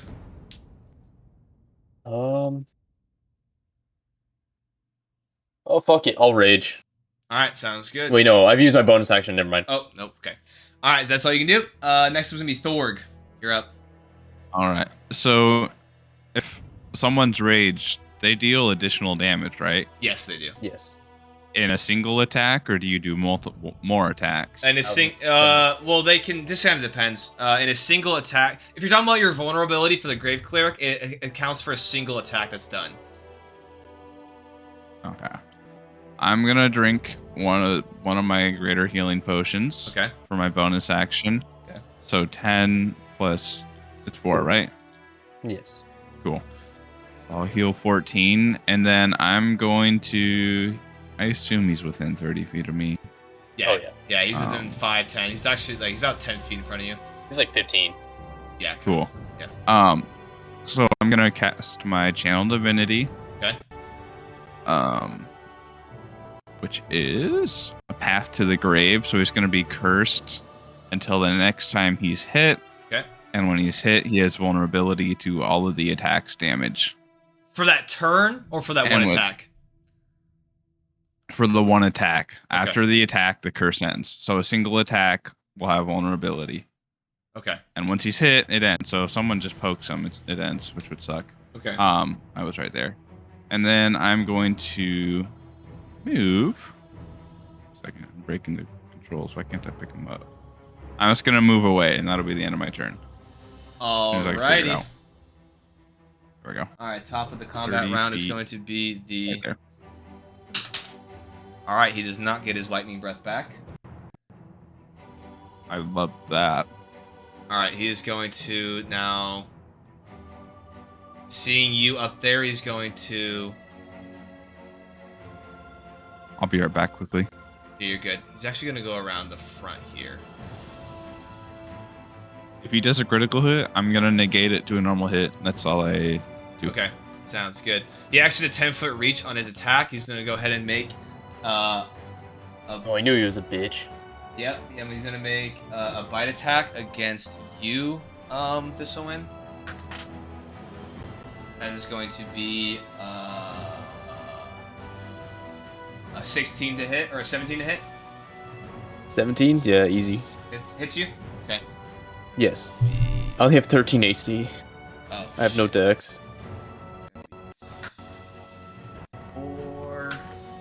It's going to be 8 plus 6 is going to be 14 points of piercing damage. Halved. So that's 7 points of piercing damage. Not halved. I'm not raging. Oh, you weren't raging. So 14 points of piercing damage. Oh shit. He. Oh no. He can technically move closer. Then it's going to.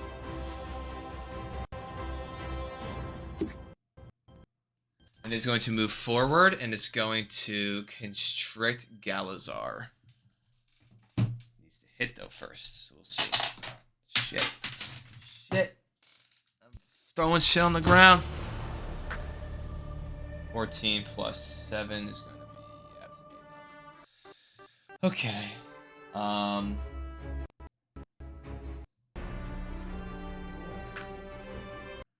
1, 6, 7. Oh wow. 7, 14 back to now 7, so 7 points against Galazar. And then he is now considered. The target is grappled if the behavior is already constricted creature. The target is restrained until grapple ends. Restrained or restrained? What does that mean? I forget. I think their speed is just 0, pretty much. I want to say, yeah, hold on. Restricted or restrained. Creature speed becomes 0 and it can't benefit from any bonus attack rolls against the creature's advantage. Okay. Creature's advantage on dexterity saving throws.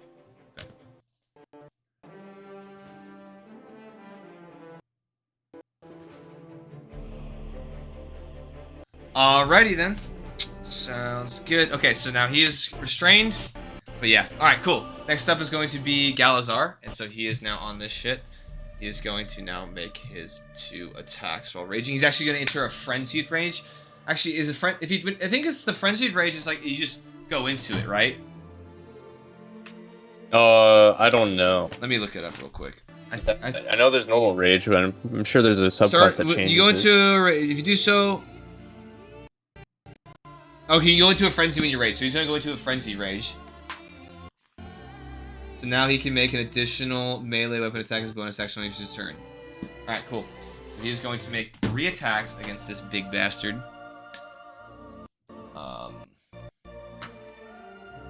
First one is going to... let's see. Actually, so that first one misses, but he's not going to use his bonus action to make an attack. He's going to do something else. He is going to ignite his sword. So as you see this creature rush up and then lash out a bite out at you, as you kind of take some of it into take it off to the side as the mouth kind of glances off your body, and he just wraps himself around Galzar. And starts to like squeeze and compress. You see Galzar as he kind of has his weapon up and his shield up above him. He kind of like hits against his shield, and you see his sword light on fire. At which point he is going to and then at which point after he does that, he's going to attack, which he did miss the first one. However, natural 20 on the second one. Okay. Yeah. So he's going Crit to fishing. he's going to deal 1d8. And he actually has brutal critical as a half orc, so he's gonna do 1d8. So 4. 4 damage for that, and 1d6 fire damage, so 5. So that's 9 points of damage. Times 2 is 18 points of damage. 18 points of damage, and he gets to roll Times this 2. on. No, that was already times 2. 18 points. Oh no. Yeah, that was already times 2. 18 points of damage plus 5 is 23. Plus 6 is gonna be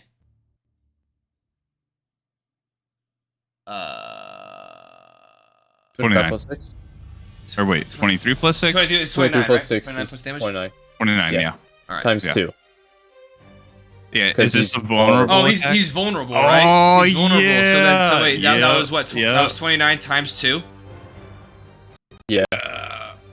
So 40, Yeah. 58. 58 points of damage Holy in one shit. attack. Dude, that's what Oh, I man. wanted. I was hoping the Best case vulnerability scenario. Bro, goes to a literally, good he use. misses. Yup. He misses first attack, and then nat Yes. 20 second attack, bro. As he just, Holy he's shit. just, whoa, as you see Oh, Galzar kind of gosh. scream out, light his blade on fire as he slashes out with one attack. You see, he kind of glances off the side of his like kind of scaly hide as he then kind of lunges up because he's restricted in its area right now. You see that he connects kind of where the spine would run down this creature as it then as it kind of launches out, but you can see the fire lick at the wounds as he then hits it into the base of the kind of like the spinal kind of column of this creature, at least that area, and then drags his blade down, leaving a fat gash of just blood kind of splatter onto the floor. Nice. Wow. All right. God damn. Dude, that's awesome. That'll do. Thistlewind, you're up. I'm so satisfied. That'll do it. And I even will with- rage. Even with that strike, you can already see it's kind of it's just like after he retrieves his blade, the blood is still gushing from the area. All right, sorry, go ahead. I will rage, and ahead. with it. Wolf.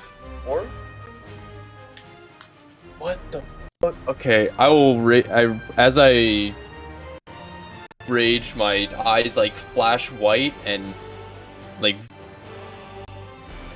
white streaks carve through my weapon and like leave runes in it.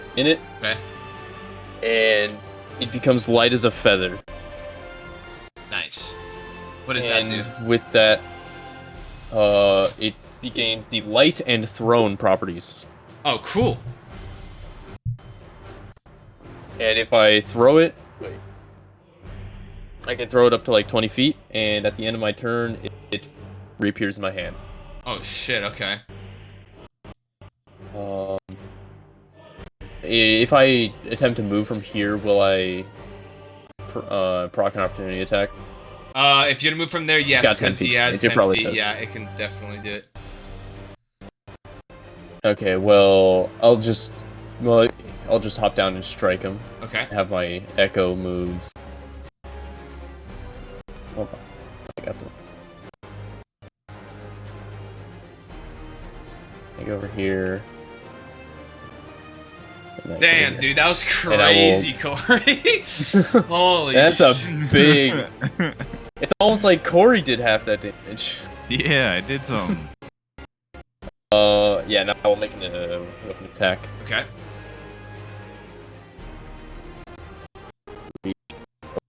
Yeah, alright, well, too late.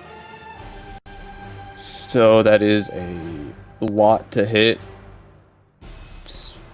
Like 23. That hits, man. 23 for to sure. hit? Yeah.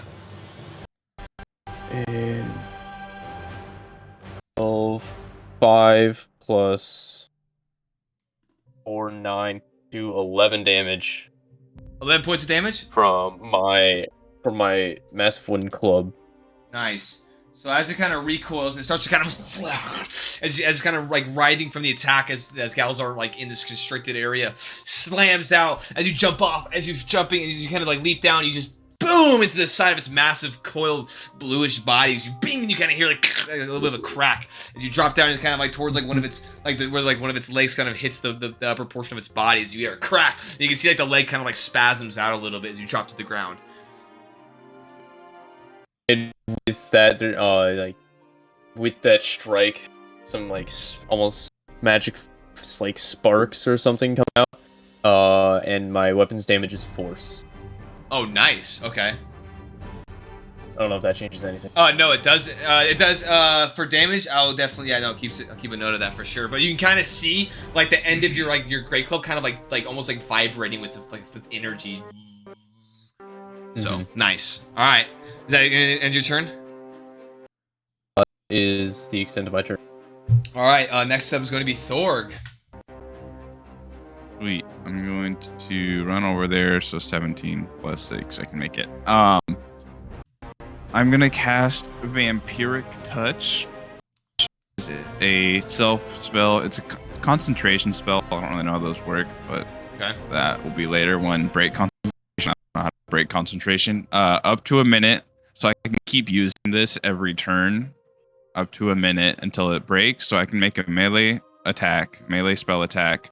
Okay. That'll do 3d6 necrotic damage, and then I regain half the health I do Okay. of the damage I do. Sounds So, good. pretty much I make a melee attack. It's gonna be 3d6 necrotic damage. Okay, but you have to make a melee attack, so go and roll. Yeah. Roll to hit. Melee spell attack, it says. So Right. that'd be plus my spell attack modifier, right? Correct. Yep. Yeah. Okay, that'll be 19. Yep. That hits, man. Roll it. Sweet. So it's gonna be 3d6. 10 damage, and I regain 5 health. Nice. 10 necrotic damage. All right. Sounds good. And as a bonus action, I'm gonna drink a great potion as well. All right. After I give myself this health. 28 plus 5, 33, I think. Correct me if I'm wrong. Healing? And then no, that total health. Oh, total That's- health. Okay, that's my gotcha. health. Okay, gotcha. Yeah. I was like, damn. I wish. No, and then the potion 4d4. Plus 4, 18 14, points. so plus 18 health. All right. Sweet. And that's the end of my turn. All right, perfect. That's the top of the round. It'll be its turn. It's going to roll to see if it gets its lightning breath back. It does not. Okay. This is not super ideal.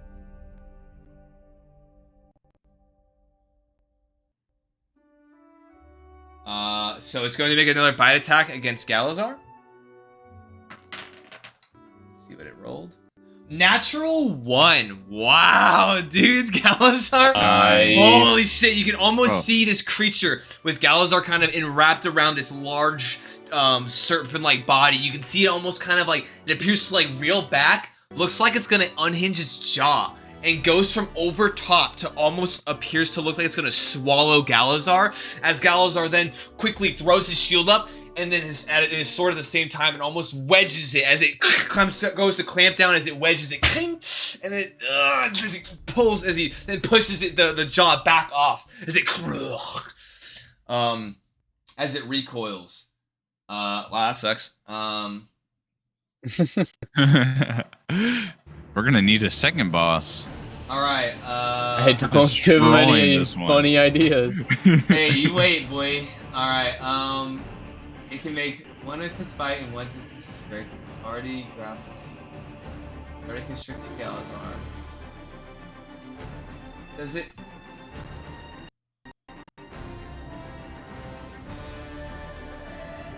I don't think it does any more damage on a turn. They went to try to eat him.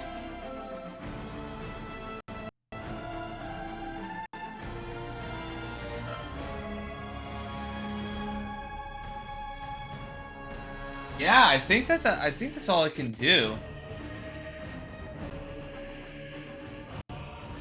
That's okay.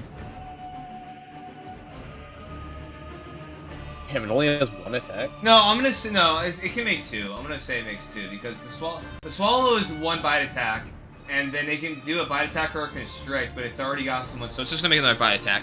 So as it goes to do that, it's gonna make another bite attack against it's making a bite attack against you, Thor. Yeah. As Galzar deflects it off. It's gonna be 20 to hit. Damn, that hits. All right. I did not see that coming.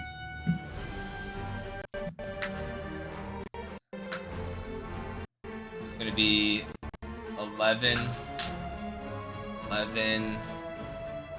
It's 13.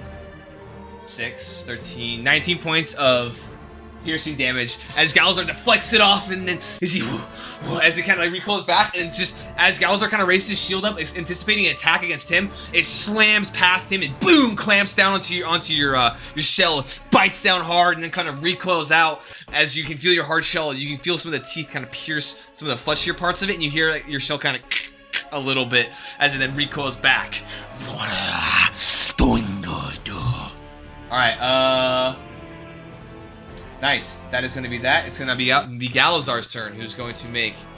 Let's see, what's he at? While he's still good to go, he's going to take another greater healing potion. Just so that he can kind of increase his life pool a little bit. 5, 9, 11 plus 4, so it'll be 15. Back up to that. Oh shit, I keep breaking this. Alright.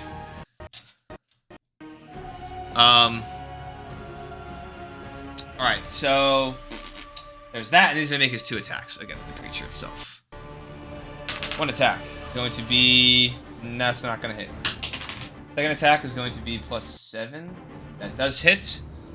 Be 1d8. Let's see, let me pull up Galazar's stats real quick. that's 6. That's 12 points of damage plus a d6. 18 points of damage against it.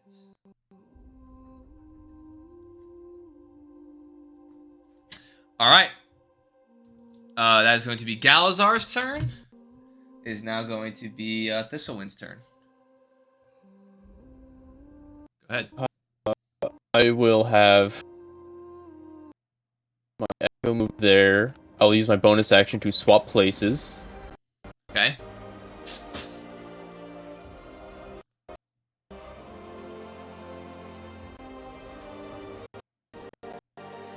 And I will use my action to make a thrown weapon attack with my maul, my Okay. great club.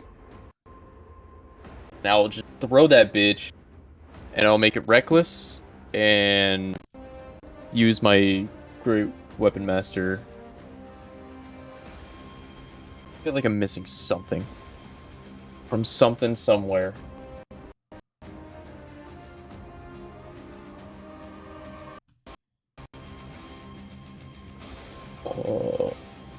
Oh yeah. Okay, so I it's a reckless attack, so I have advantage. All right. 16 down to 16. Shit, 16 down to 11. To hit. Yeah, to hit, or a +7, 18, 13 to hit. No, those both missed, sadly. That was with reckless, right? So that's why you get advantage. Yeah. Okay, so yeah, as you kind of So swing it over your head. weapon, it just binks off something. Yeah, as you when you throw it, as it goes to as it goes towards like the back portion of its head, it manages to kind of it's just as when it kind of recoils out to, kind of backwards from after attacking Thor. As you try to anticipate the movement back to its neutral position, but it manages to almost like stop in place as it barely misses and kind of flies off to the side. You hear it kind of ding ding ding, as you then see it fly back into your hands. It just appears in my hands. It So doesn't fly back. okay. So as you hear it ding ding, as it and then back into your hands once again. Is that your turn? That is all I can do. That's all you can do? Alright, next up is me, Thord.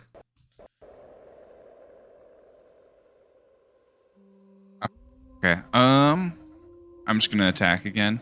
That same concentration spell. Then Beard Touch, okay. So I don't think anything broke the concentration. If it did, No. let me know. But that's gonna be a 20 to hit. Yep, that hits. Sweet. 3d6 necrotic. 10 again. So I'll heal 5 off of that. Okay. Me at 37. And let me make sure. I don't know what cantrips I have bonus actions. So if you use it, if you do it a spell, you can't cast.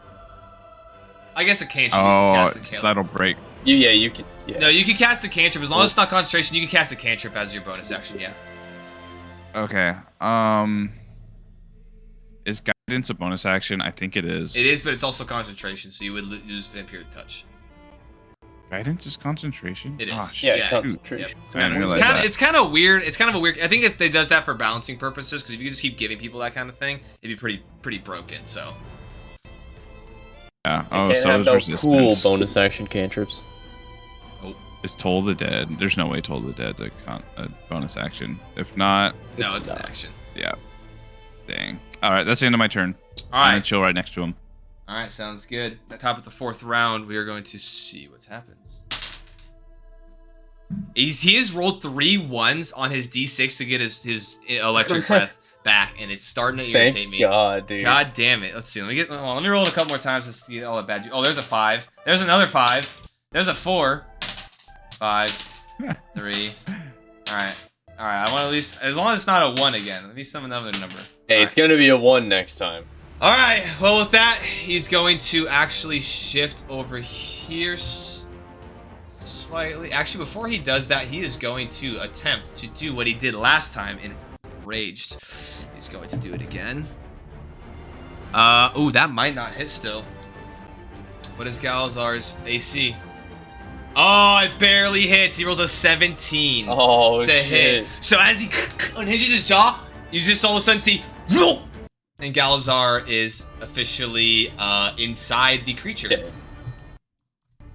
That ain't good. As he inside as it reels back up and just from overhead, and Galazar tries to do what he did last time, but then as the jaw encompasses his body, the shield kind of falters off to the right, and he just from head to floor lifts, picks him up, and then just gulp and swallows him. Oh God. The heck, you can do that? Yeah. Oh. That's fucked up. How the hell are we gonna get him out? Yeah. Poor guy. It was nice knowing him.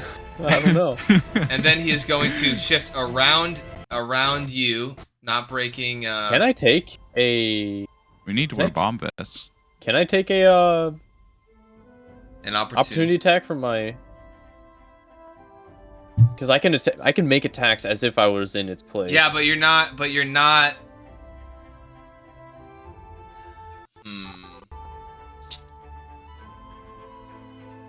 Yeah, I think we talked about this earlier.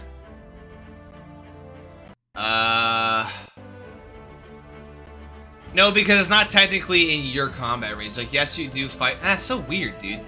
Yeah. I'd say sure. I'd say it is an echo. It's a representation of you. Sure, go ahead and make an attack opportunity. Use your reaction. So. All right.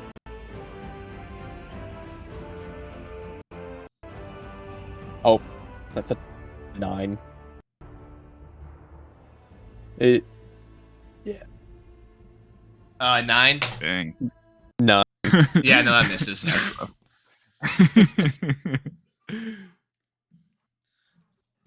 All right, real quick, let me read up on everything. Shit. Everything. Real quick, I'm gonna read the whole monster manual and DM guide. All human knowledge. Blinded and restrained. Book of everything they don't teach you at Harvard. Okay,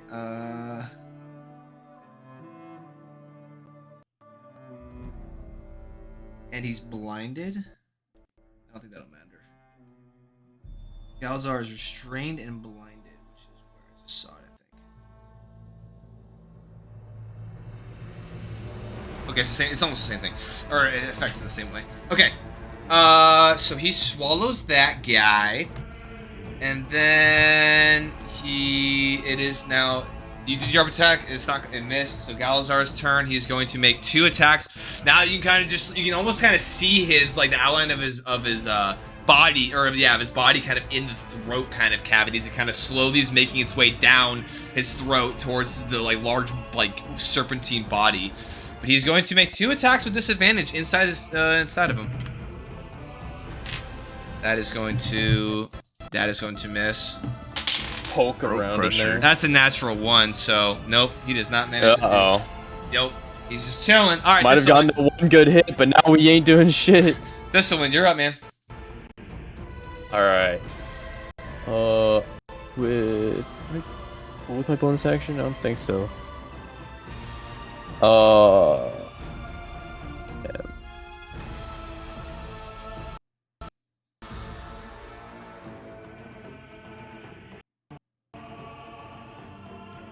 I will move over to here. As long as I'm within 20 feet. Would you count that as within 20 feet? I can move a little bit more, never mind. I was gonna say, no, it's 21. I guess technically he would be technically more closer to here considering his size. He's now eating Thorg's arm, bro. Look at that. Nom, nom, nom. Nice. Oh, my echo move there, and I'll make another reckless weapon attack. Okay. With Great Weapon Master. Ranged. So I'm throwing my club again. Okay. Oh. Fuck. God damn it. What'd you roll? That's a 9. No. Once again, 9 total. You're trying to get the trajectory as you're just throw your club again, but it just manages to you hit it this time, but it just smacks off the thick hide of this creature as the scaly hide of this creature as it kind of onto the ground and damn it. Back into your hands once more. All right, Thorg, you're up, main. Vampiric touch. All right, let's go ahead and turn you around. Actually, do I have any knowledge of the guy that got sucked in? If he's alive, if he's getting out? Do I know anything about it? You just saw him get swallowed by this fat giant fucking serpentine creature. You're not sure if he's alive. Last time you saw he was pretty alive, but he did swallow him. Now make an insight check. Just real quick. All right. 11 plus something. Plus insight. Where's insight? Oh, 7. Jeez. 18. 18. I mean, he didn't do a whole lot of chewing, so you're assuming he's probably still alive. Probably not having a good time, but he's definitely still alive. Well, I don't say definitely. Having a good time, but still alive. He's alive. You think? You can hear something screaming inside. Yeah, from kind of looking, you see it. You see the skin around, he's slowly shooting down his throat. You can see he's getting towards the base of his body. He's definitely almost to the stomach of this creature. Okay. This is a large Vampiric creature. This touch. Is a huge creature, actually. So. All right, go ahead, roll. I'll just do that again. So 17 to hit. That just hits its AC. Nice. 3d6. 14, and I'll heal 7. All right. All right. So as you it's almost like these kind of or necrotic kind of nails protrude off your hands. You then once again as you flurry out your hands, and this dark energy kind of encompasses them as you kind of latch back onto them. You can see as you kind of pierce down. You can see some of the life force blood kind of almost recede from recede from its body onto your hands, and they get transferred and they kind of like dissipate into the smoke that's like that's from the spell. As you then recoil, you can feel your vitality kind of bolster once again. Oh heck yeah! All right. That's anything else? Yeah, that'll be the end for me. All right, turn 5. Oh, he is no longer. Actually, he would be technically raging. He attacked. All right, so the creature inside is going to take 66 acid damage. That's super fun. 5, 7. Actually, let me just do this. Let me just do this on my phone for large scale. 6d6 clear. 3, 6, 19 points of acid damage. 19 points. That'll be 19 points of acid damage to the creature inside. It is now going to roll his. He gets his lightning breath back. Oh no! Oh, goody! All right, who's he blasting this time? Ooh, that cover's kind of saving you because he can't do it from here. He can't do it from here. Yeah, I know. I knew. I think what he's Knew what I was doing. he's actually, if you would like to take an opportunity of attack, you can. Oh, I'm not meaning to move. I can take one. I would love to. Yes, but I want to say it is a single weapon attack. It's not going to be with your spell. It's just like whatever your weapon you have in your hand, you can take the attack with. Dang, you knew what I was thinking. Yep. Sorry, buddy. It's gonna be my mace. That's worse. Let me roll. Melee +5 to hit 15, so I think I miss. Nope. Yeah. As it kind of scampers back, as it kind of like arcs, and then kind of scampers over here, and then kind of like off this kind of turns, and then like you can see like part of its body is kind of bladed up and like kind of almost coiled up the side of the wall. As you then see the like the electricity starts to kind of arc and spark in his mouth and it's just like the sound of lightning striking as it shoots out of its mouth towards you. I'm gonna need you to make another dexterity saving throw there. Oh. I failed. 9. Okay. Yeah, I don't know my modifier right away, but -1, I think. Yep, 8. I failed.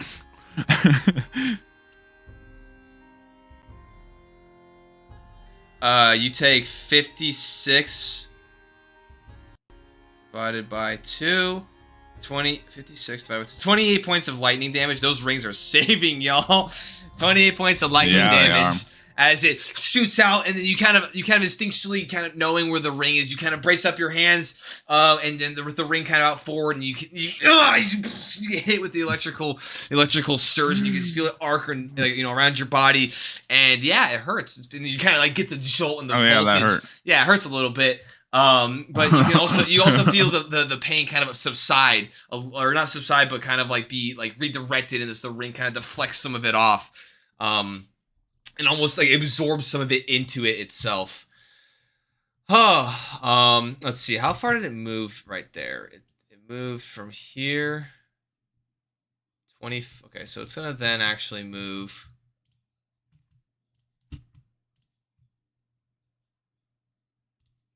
Gonna actually go over here.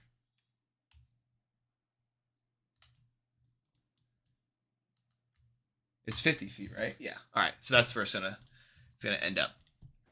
All right. Galazar's turn. Inside the stomach.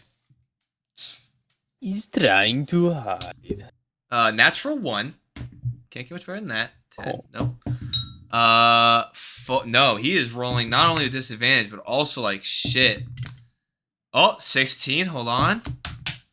That's a good roll. 13 plus 7 is 20. Nice. Okay. He hits inside of his stomach.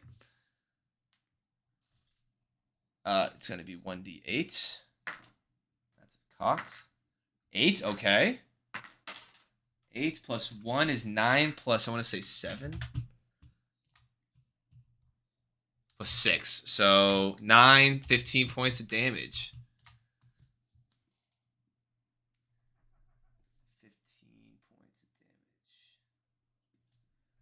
It's looking pretty hurt though. It's looking pretty hurt as it makes its way over there and kind of like reels up, kind of getting ready for the next attack. You can actually see it as it kind of recoils, and you almost like kind of see like some of its skin kind of almost like press out. Like you can kind of see movement at the base of its throat where it connects to the body, and you can see it kind of recoil.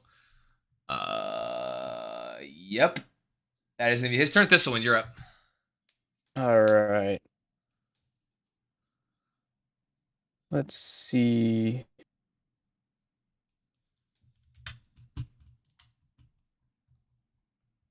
I rolled to see if I can keep my concentration because I took damage and I got an 18. 18. It'd be 28. Plus Isn't it halved? Constitution. It's half. So yeah, you're 14. No, you're good. You're good. Yeah, it's 18. Yeah, That's a 14 you needed to beat. Sweet. So I'm gonna move down there. He's gonna move right here. Should be within 20, right? Thank you for No, remembering, need to Corey. I move appreciate a that. little more. I was just reading the rules. I was like, oh wait, I need to do that. But thankfully you kept it up. Something had to break concentration. Yeah, a lot of lightning, my dude. Yeah. Move there, and we'll make a thrown weapon attack. Oh, you're right there. Okay, I thought you were Thor. No, you're good. With all of the modifiers, reckless, great weapon master, it's -5. Okay, thankfully I have advantage. That was an natural 1, and then a 7. God fucking damn it! Another 9. Oh my god, bro. No, I'm sorry, man. You just cannot get this. You Bro. just throw it again. It bounces off its body as it comes back to you. At least it's coming back to you. Yeah, I guess. Oh man. All right. Anything else you're gonna do on your turn? You know what? I didn't use my bonus action. Fuck it. I'm gonna rage again. I'm re-rolling this fucking ability. I'm gonna rage again. Good And stuff. with another burst of wild magic energy. Oh, that's what happened with the. Okay, yeah. All right, yeah. So you kind of drop the rage and you yell back out and you rage once again. And I get a 5 and Cast fireball on yourself. like spiky scaly stones start like magically appearing around my body. Whenever a creature hits me, attack roll, that creature takes 1d6 force damage. Oh, cool. So as you drop the, as you kind of like snap out of it for a second, and your weapon kind of stops kind of radiating that force damage, and you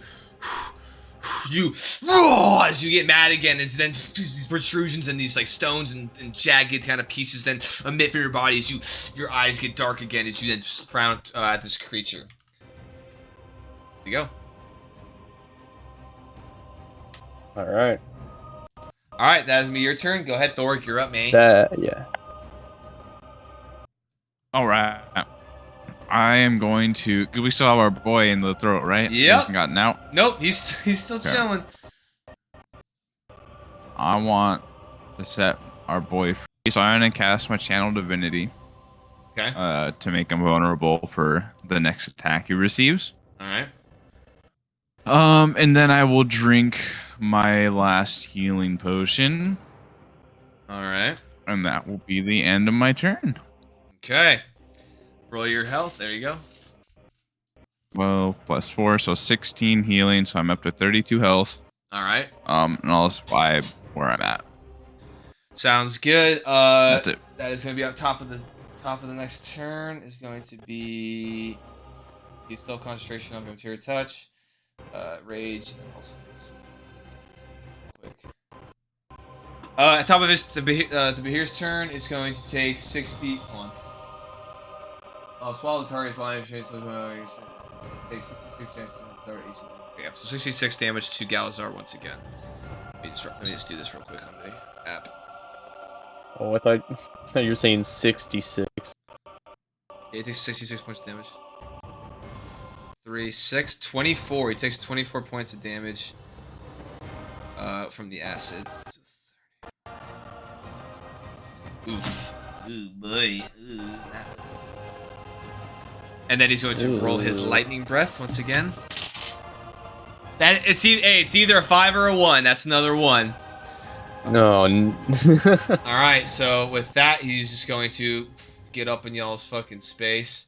He's going to make his He's actually going to make his constrict attack. He's gonna make a bite attack right now, or first against Dorg. So, bite attack. That's going to be a 16 to hit. Misses. This is okay, and then next attack is going to be a constrict against Thistlewind. That's be a 23 to hit. It certainly fucking hits, and it takes. Oh, that's right. That's right. Do it. It's one of my magic rocks explodes in its face. Yep. It takes 1 damage. Nice. That's a lot of damage. As it wraps its tail around you, starts to constrict you. Then as one of your things just kind of bursts down projectiles out. It doesn't even seem phased, but it's, you can kind of see. Bro, it's like pop rocks. Yeah, you see a little bit of trickle of blood from it, but And more damage than I've done in the last 3 turns. it seems relatively unfazed. However, you do take 2d6. Oh, sorry, no, not 2d6, 2d10. 9, 15 points of bludgeoning damage, halved.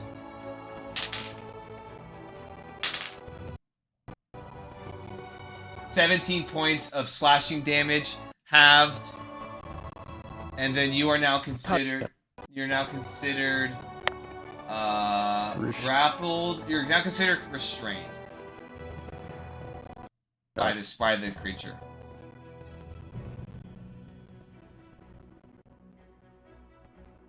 Wait a minute. Was that pop rock considered an attack? Okay, cool. Oh no. It just takes damage. Okay, cool. Yeah, I wouldn't. I'm not gonna cuck you like that. Yeah, I wouldn't. Alright. I'll take the extra damage, The game but didn't feel like it either. All right, that is going to be so as he reaches out to you with his bite attack, as he bites out at you, it missed, right? So then you just kind of turn your turtle shell to the front as it kind of glances off the side of it, as then recoils its head over, but then instead of biting, it kind of it's like its serpentine body kind of like arcs with its legs, kind of shifts in like a kind of a creepy kind of fashion up and around you, Thistlewind, and envelops you, and you can kind of feel the strain and the slashing of the feet as it kind of wraps around you, and then the pressure of the force behind it. But that is going to be next up. Is going to be Galazar's turn as he continues to struggle. As a bonus action, he is going to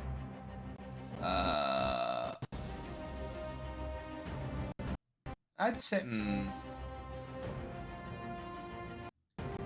no, I would say he wouldn't have enough room in there, considering it's in a giant snake's body. He wouldn't have enough room to take a potion, so he's just going to kind of continue to and try to slash out with his blade. That's good. It's 18. Let's see if he hits, though. It's a 6. Nope, he misses that. 2, not going to hit. That is a 19, and nope, he misses all of his attacks, and he just cannot seem to get any purchase inside of its body. Not catch a break. Alright, next up is me, Thistlewind. You're up. I use my bonus action to swap places with my Echo. Okay. And now it is being grasped by its tail. Oh, okay, yeah. Free. Okay, yeah. Flanking with Thorg. Alright.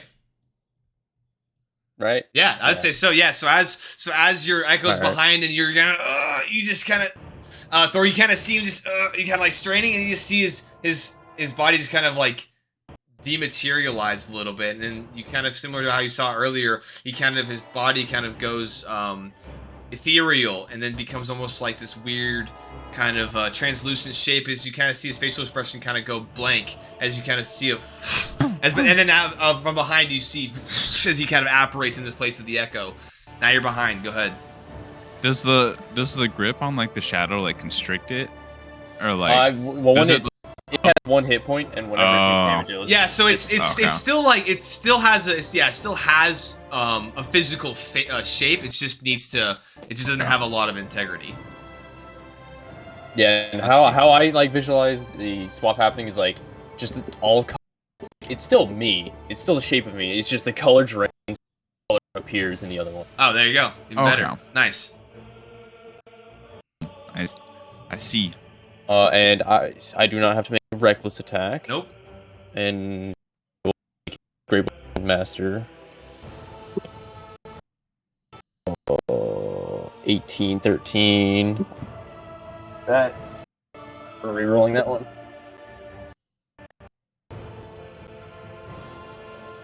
Oh, 24 minus 5, 19 to hit. 19 does hit. Finally, it hits. Finally. Finally hits. So that is D12. It's a 3 plus 2 plus 4. 9 plus 10. That's 19 damage. 19 damage. Nice. 19 damage, and I don't think well, has it been hit with the curse? No, it yet? has. No, it has not. So 19. 19 times 2, right? Yeah, it should be. Yep. All right. Yeah. So as And not force damage. not force That damage, but as you change places with this with your echo, as you come back and you just smack the back of its as you smack the back of its like one of its legs, joining legs, you hear a and it kind of breaks and you can see it snap. At which point you take that time and you then just boom smash onto it again, and you can hear a crack, and it kind of rears back, and it as it kind of turns to like face towards you, you smash it again in the face as it kind of goes back almost a defensive stance, as you then kind of break its jaw, and you can see the wound that Galazar kind of put in the back of it just bleeding, and it's starting to soak the floor, and you can see all the wounds that it has taken, all the vampiric touches. At which point it kind of as you kind of crack at its jaw, it kind of and it falls, defeated. Hey, we did Nice. it. We did it. Good stuff, Nathan. Do we Hell see yeah. anyone fly out of a throat by chance? No, as it kind of Can I recoils smack his stomach? and it as it lands onto the ground, and Can I nothing reach triggers gag reflex? nothing manages to come out of its stomach. 1 second, let me change the music.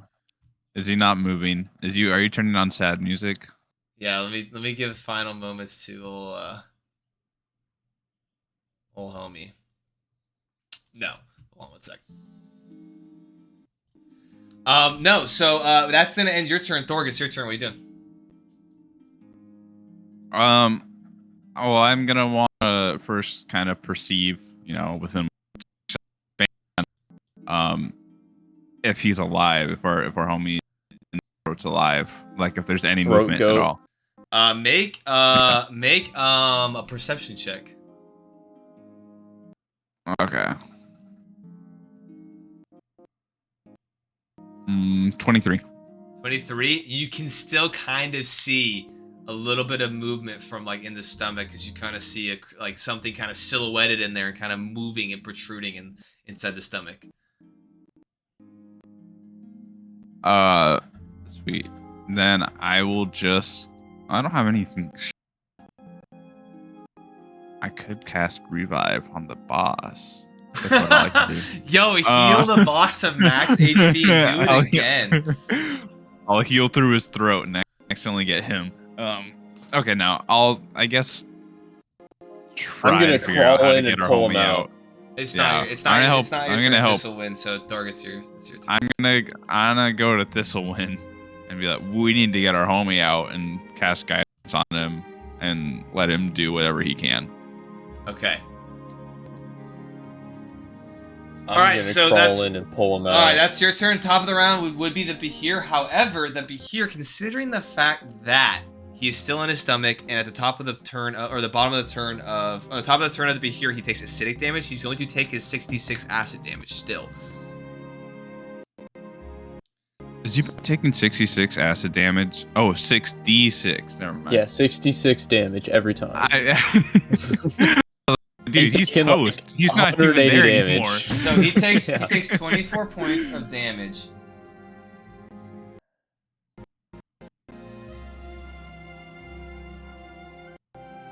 D4. Yeah, he takes 24 points of acid damage, and as you're keeping an eye on where it's moving, as you get over there to Thistlewind, and you're like, all right, like yeah, let's go ahead and get this guy out of here. You just see that you see the squirming, stop, and now there's no movement in the body. It is now Thistlewind's turn. I sweat. Actually, it is now Galazar's turn, who's going to make a death saving throw.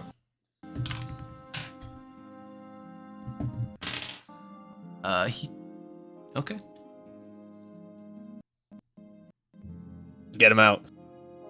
All right, go ahead. Thistlewind, you're up. All right, get my legs. I'm gonna dive in. Sounds good. I grab his legs All after right. he dives. That So this creature is fairly long. It's like a good probably 20-25 feet long. So go ahead and make an athletics check to start to squirm your way down the base of this fat-headed creature's mouth. Go ahead and make an athletics check to like kind of burrow your way into its body. Did you get? Yeah, he did. Vampire That touch is now over, though. 14, 15. Technically, your athletics check would be with raging. You have one more round of rage before it ends, so you can technically do it. Oh, I do have advantage. Yeah. That is a 21. 21. All right. So with as you crawl in there, you kind of with your rage, with your rage strength, you're kind of pushing and you're kind of almost like tearing some of the muscles down its esophagus as you're crawling in there. It's pungent. The smell is awful of the stomach acid and the stomach gases. As you do kind of get to the base of the neck, and you're feeling out in front of you. Eventually, you do find purchase with what feels like to be some of the fur coating of his armor, at which point you grab onto him, you start to pull back, but you're not going to make it all the way out this turn. At least not, yeah. So next step is... out of the stomach, at least? You're like you're kind of pulling it back up into the throat some now. So, next step is going to be Thor. What are you doing? So, question. What's up? I need your guidance here. I have, as part of a cleric, I am death or grave cleric. Yeah. I can spare the dying. I have a range of 30 feet to cast it. And nowhere in Spare the Dying does it say I have to see the creature. Right, but it says I have to touch the creature. But now that I have a 30 feet radius, it even specifies in the monster manual that the creature that is consumed by the Behir is in total cover, and if it is in total cover, you cannot see it, and therefore the magic cannot connect to the creature itself. Okay. So I cast guidance on Nathan. Okay. This one. And that's all I do. All right. Okay. I would say with your athletics check, because you didn't move at all, so your movement was to go in there, pull him up. I'm raging. And if I know he's pulling him, I'm gonna start pulling him back too. Okay. Alright. I would say with that, yeah, I'd say he's out of the stomach. So he's not gonna take more acid damage. Alright, and then at the top of your turn, Thistlewind. Yeah, hold on, where is my... There he is. 1 second. At the top of your turn, or after using your turn to drag your compatriot Galazar out of the stomach of this creature as you as you're shimmying your way back, you're helping him, kind of pulling with at the end of his boots as Galazar's body kind of from the shoulders, you kind of hook the shoulder and his armpit as you kind of pulling him back, at which point as you both kind of slosh out of the creature. Galazar now returns to you. But Galazar is definitely, you can see he has severe burns on his body, on his face. You can see some of like the hide of his armor is burned, and you can see some parts of the hair is burned. Yeah, he's looking pretty rough, and you can tell that he's definitely not faring so well. Definitely unconscious. If I can, I'm gonna stabilize him. I'm gonna cast Spare the Dying. Okay. Make him alright. And then Thistlewind. Fine if we wait 10 minutes so I can give him some health more efficiently. As long as he's all right in 10 minutes. Yeah, if he's stabilized, he can last 10 minutes, right? Hey, I'll just have a look around then. Let me real quick do Spare the Dying in here so I can just make sure. Okay.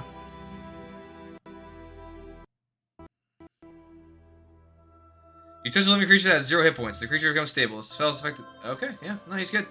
He was, you can see his body was kind of convulsing and kind of struggling, but you lay your hands down similar to how you kind of did with the Eli outside, and you kind of bring his kind of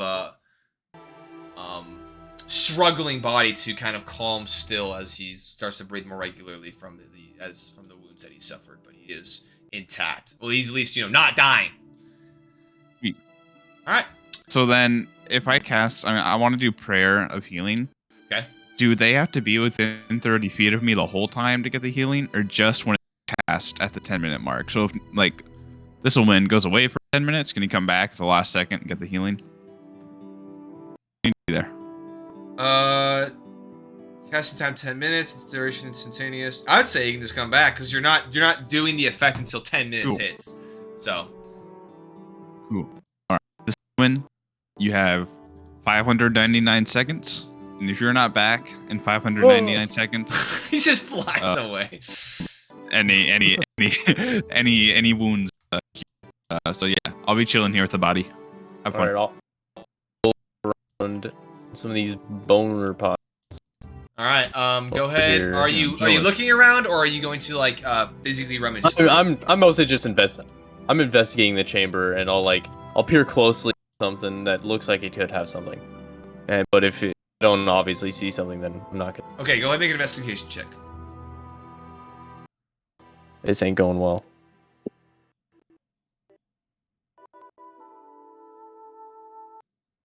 Oh, that's a 2.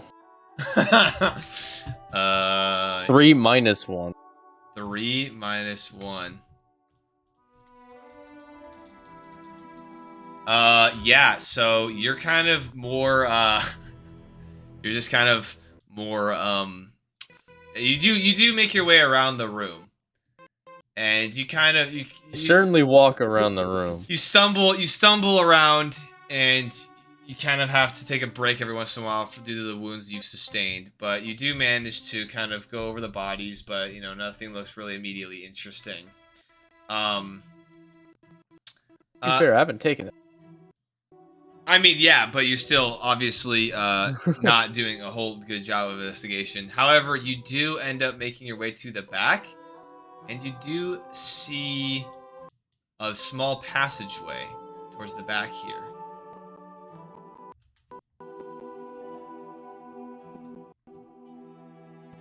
What do you wish to do? Does it look like it would take my remaining time to go in? I would say that this cavern area isn't very large, so you probably take about half the time to truly go over everything and look at everything. So you still have about 5 minutes before your the prayer of healing is. Oh, at least peer in. Okay, so as you peer in, make a perception check.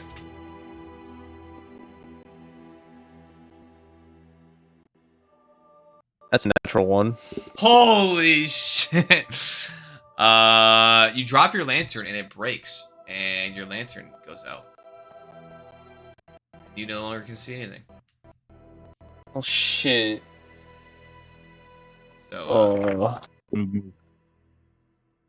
I will magic awareness and peer in. You peer into the chamber, and it's a fairly small chamber from what you can kind of glance at before you kind of stumble into the wall and broke your lantern. All the oil kind of flickered out. And kind of extinguished. Spares, so it's true, but in the meantime, you do use your magical kind of awareness, and you look into it, and nothing seems to be emitting a magical glow. Damn, nothing cool. And I'll head on. Actually, back. how tall is it? Sorry, how high is that, or how far does it go? You said 60 feet. 60. Oh, sorry. So actually, a good probably 40, 50 feet. Damn, you're pushing the limit. You do see a faint magical aura kind of coming from towards the ceiling portion of this small room that you can kind of really see. It's just, what kind of magic do I get? I mean, specifically, it says I know the school. You know, the School of Magic. Alright, let me check real quick. I need to look this up because I don't know what the schools of magic really pertain to.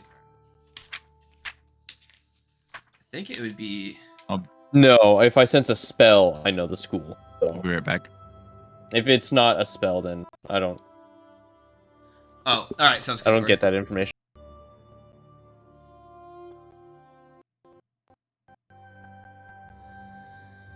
Okay, hold on. Did you hear that, Jared? What's that, man? If it's not a spell, then I don't know anything about it.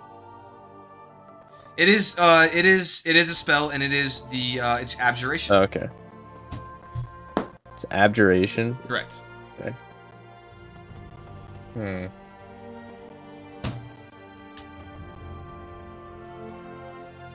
Hey, I know. Pick up what's left of my lantern and come back. All right, you Within back? range. You back there? No, he's not back yet. Now we'll see if I can like quick fix on my lantern and then top it up on oil. Galazar's lantern is still kind of located over in this area over here. If you want to just grab his while he's unconscious. As long as I got time. I mean, to be fair, peering in there only took like an extra minute or two, so you come back over, you can grab his lantern. I'll just wait. All right. Is homie back? Me? I'm here. You're here? Where's Okay. back? So your prayer healing, as this one kind of comes back and kind of reconvenes with you, kind of trying to fix his lantern that you kind of heard it during the ritual. You heard like a shattering of glass as he was in the back of the cave, and you saw the light go out as he was back there, and you're like, okay. But your prayer healing does go off, so go ahead and roll your dice, my man. Okay, so I'm just gonna roll. I'll ask questions later. So Nathan, Thistlewind will be healed 9 plus 7, because that's my spell modifier. Okay. So Thistlewind will get 16. But as a Grave Cleric, if someone's unconscious, I don't have to roll. They just get healed the maximum. Okay. So he will get healed 16 plus 7. 2 8s plus 7. 2 8s. So 15. Oh, wait. 16 plus 7. So that's going to be 23. 23. Yeah. Nice. So I got healed what? 15 or 16? You got 15. He got 23. All right, cool. So as you're kind of meditating, and then this aura of radiant energy kind of disperses from you in the immediate area, it heals the boss. 20. No, I was kidding. As it kind of disperses in this area, you can see it starts to mend and close the wounds of Thistlewind. You can see the large a lot of the burn marks kind of seem to subside on Galazar as he kind of as he kind of shakes his head, kind of sits up for a second, and comes to consciousness. Kind of quickly stands up and God damn it! Thanks. I don't know what. Welcome back. Everything kind of went dark after I saw the inside of this creature. He kind of kicks the creature, kind of stabs it with his sword. Kind of spits on it. Piece of fucking shit. Anyway, thanks for having my back. I got you. All right. Anytime. So Yeah. So we killed this creature, but now what? There's what seems to be a pathway towards the back of this chamber. Pathway, huh? And there's something strange coming from the ceiling. There's abjuration magic, if that means anything to either of you. I don't know shit about the mean schools of anything to me. magic, so you're talking to a wall at this point. Let's go check it out, though. Before we proceed, Oh, shit. do we want to go Do we want to go get the guy back there that we gagged? We'll get him on the way out. This is the way out.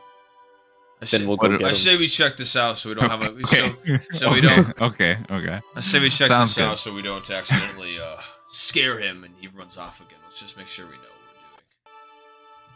we're doing. All right. All right. Go ahead and make a perception check, Dork. Oh yeah, my lantern broke. Yeah, it did break. I got 2. All right. Well, Plus you 4. didn't get a 1, so your light does illuminate the area, unlike Thistlewind. And That's better than nothing. it's a narrow. You see that it is a narrow as you guys kind of file in. You see that it is a narrow kind of hallway, and at the end of it, Oh. you see a rope ladder that leads up and up, and I want to say, what was it? Is it 30 feet? Yeah, at the end of your dim light. You said Yeah, at the 60. At the end of your dim light. Yeah. Oh yeah. Yeah. At the end of your dim light. The dim light 60, isn't it? So the Yeah. the bull. Did you guys get the hooded or the bullseye? It was hooded. Yeah. Or no, it was it? No, I think it was hooded. was hooded. Yeah, it was hooded. It's still 30 feet plus a 30 feet of dim light, so you can still see at the top of it. You can see it. There's a cylinder, or not cylinder. Sorry, a circular metal like latch at the top of it. That's still us. We're gonna open it up to the guy that sent us down here. I feel it. If we can open it up. And it's with that, we'll magic. end tonight's session. We'll end it there tonight. He had to do it to Anyone us. got a way to open this bitch? Fireball. Oh shit! Hey, that was good. Hey, I was scared for y'all a little bit at the beginning of that fucking encounter. That boss was tearing into Bro, if y'all. he didn't get lucky with all those lightning, oh my god. Oh, dude, no, please! I want to live. I want my board to live. I'm taking it to the dice tray. Oh shit! I was about to end it. And if I didn't get unlucky with all Holy those shit! ray weapons, Honestly, yeah, that was so.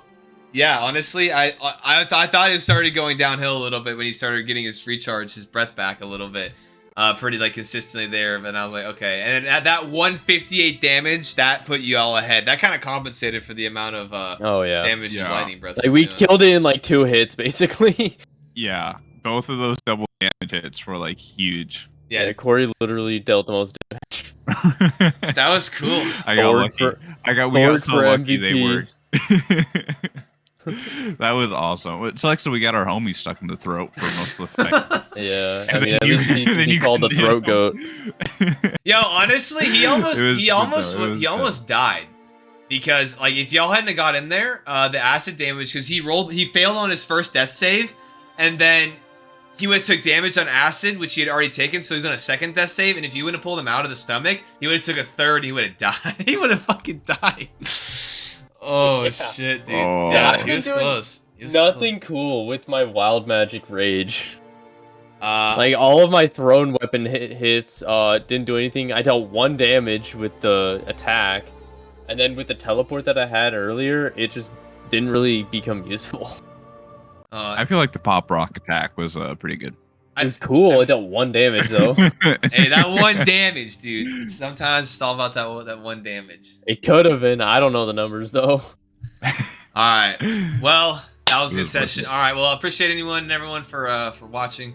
If you, yeah, appreciate it. Special shout out to Sharky, who's been here since the beginning. Hope your road trip's going well. Hell yeah. But yeah, appreciate y'all tuning in. We'll do our last part. We'll see where this ladder goes. Part 3. Into the- Kill God. You have to ascend into the celestial realm. But we'll see where this ladder goes, and we'll see what comes of it. But until then, y'all have a good night, and see you next time.